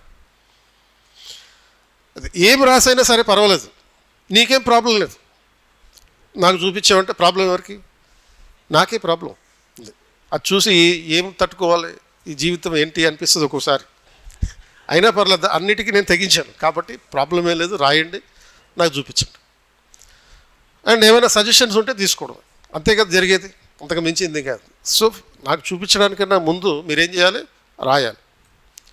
The primary thing to be successful is to right. ఎందుకంటే నీ ఎగ్జామ్లో యూపీఎస్సీ ఏం టెస్ట్ చేస్తుంది, నువ్వు ఏం రాసేవనేది టెస్ట్ చేస్తుంది, నువ్వు ఎంత మేధావి అనేటటువంటి విషయాన్ని టెస్ట్ చేయట్లేదు. సో కాబట్టి అది రాయడం అంటూ మొదలుపెట్టితే, అది మొదలుపెట్టిన తర్వాత అప్పుడు then you will be knowing whether I have written right or wrong, కరెక్ట్గా రాసానా తప్పు రాసానా అనే విషయం అప్పుడు తెలుస్తుంది. కరెక్ట్గా రాస్తే ఇంకా ఎలా రాయాలి, ఇంకా బాగా ఎలా రాయాలి అనేటటువంటి విషయం ఈ ఫీడ్బ్యాక్ ద్వారా తెలుస్తుంది అన్నమాట. సో రేపు కంటిన్యూ.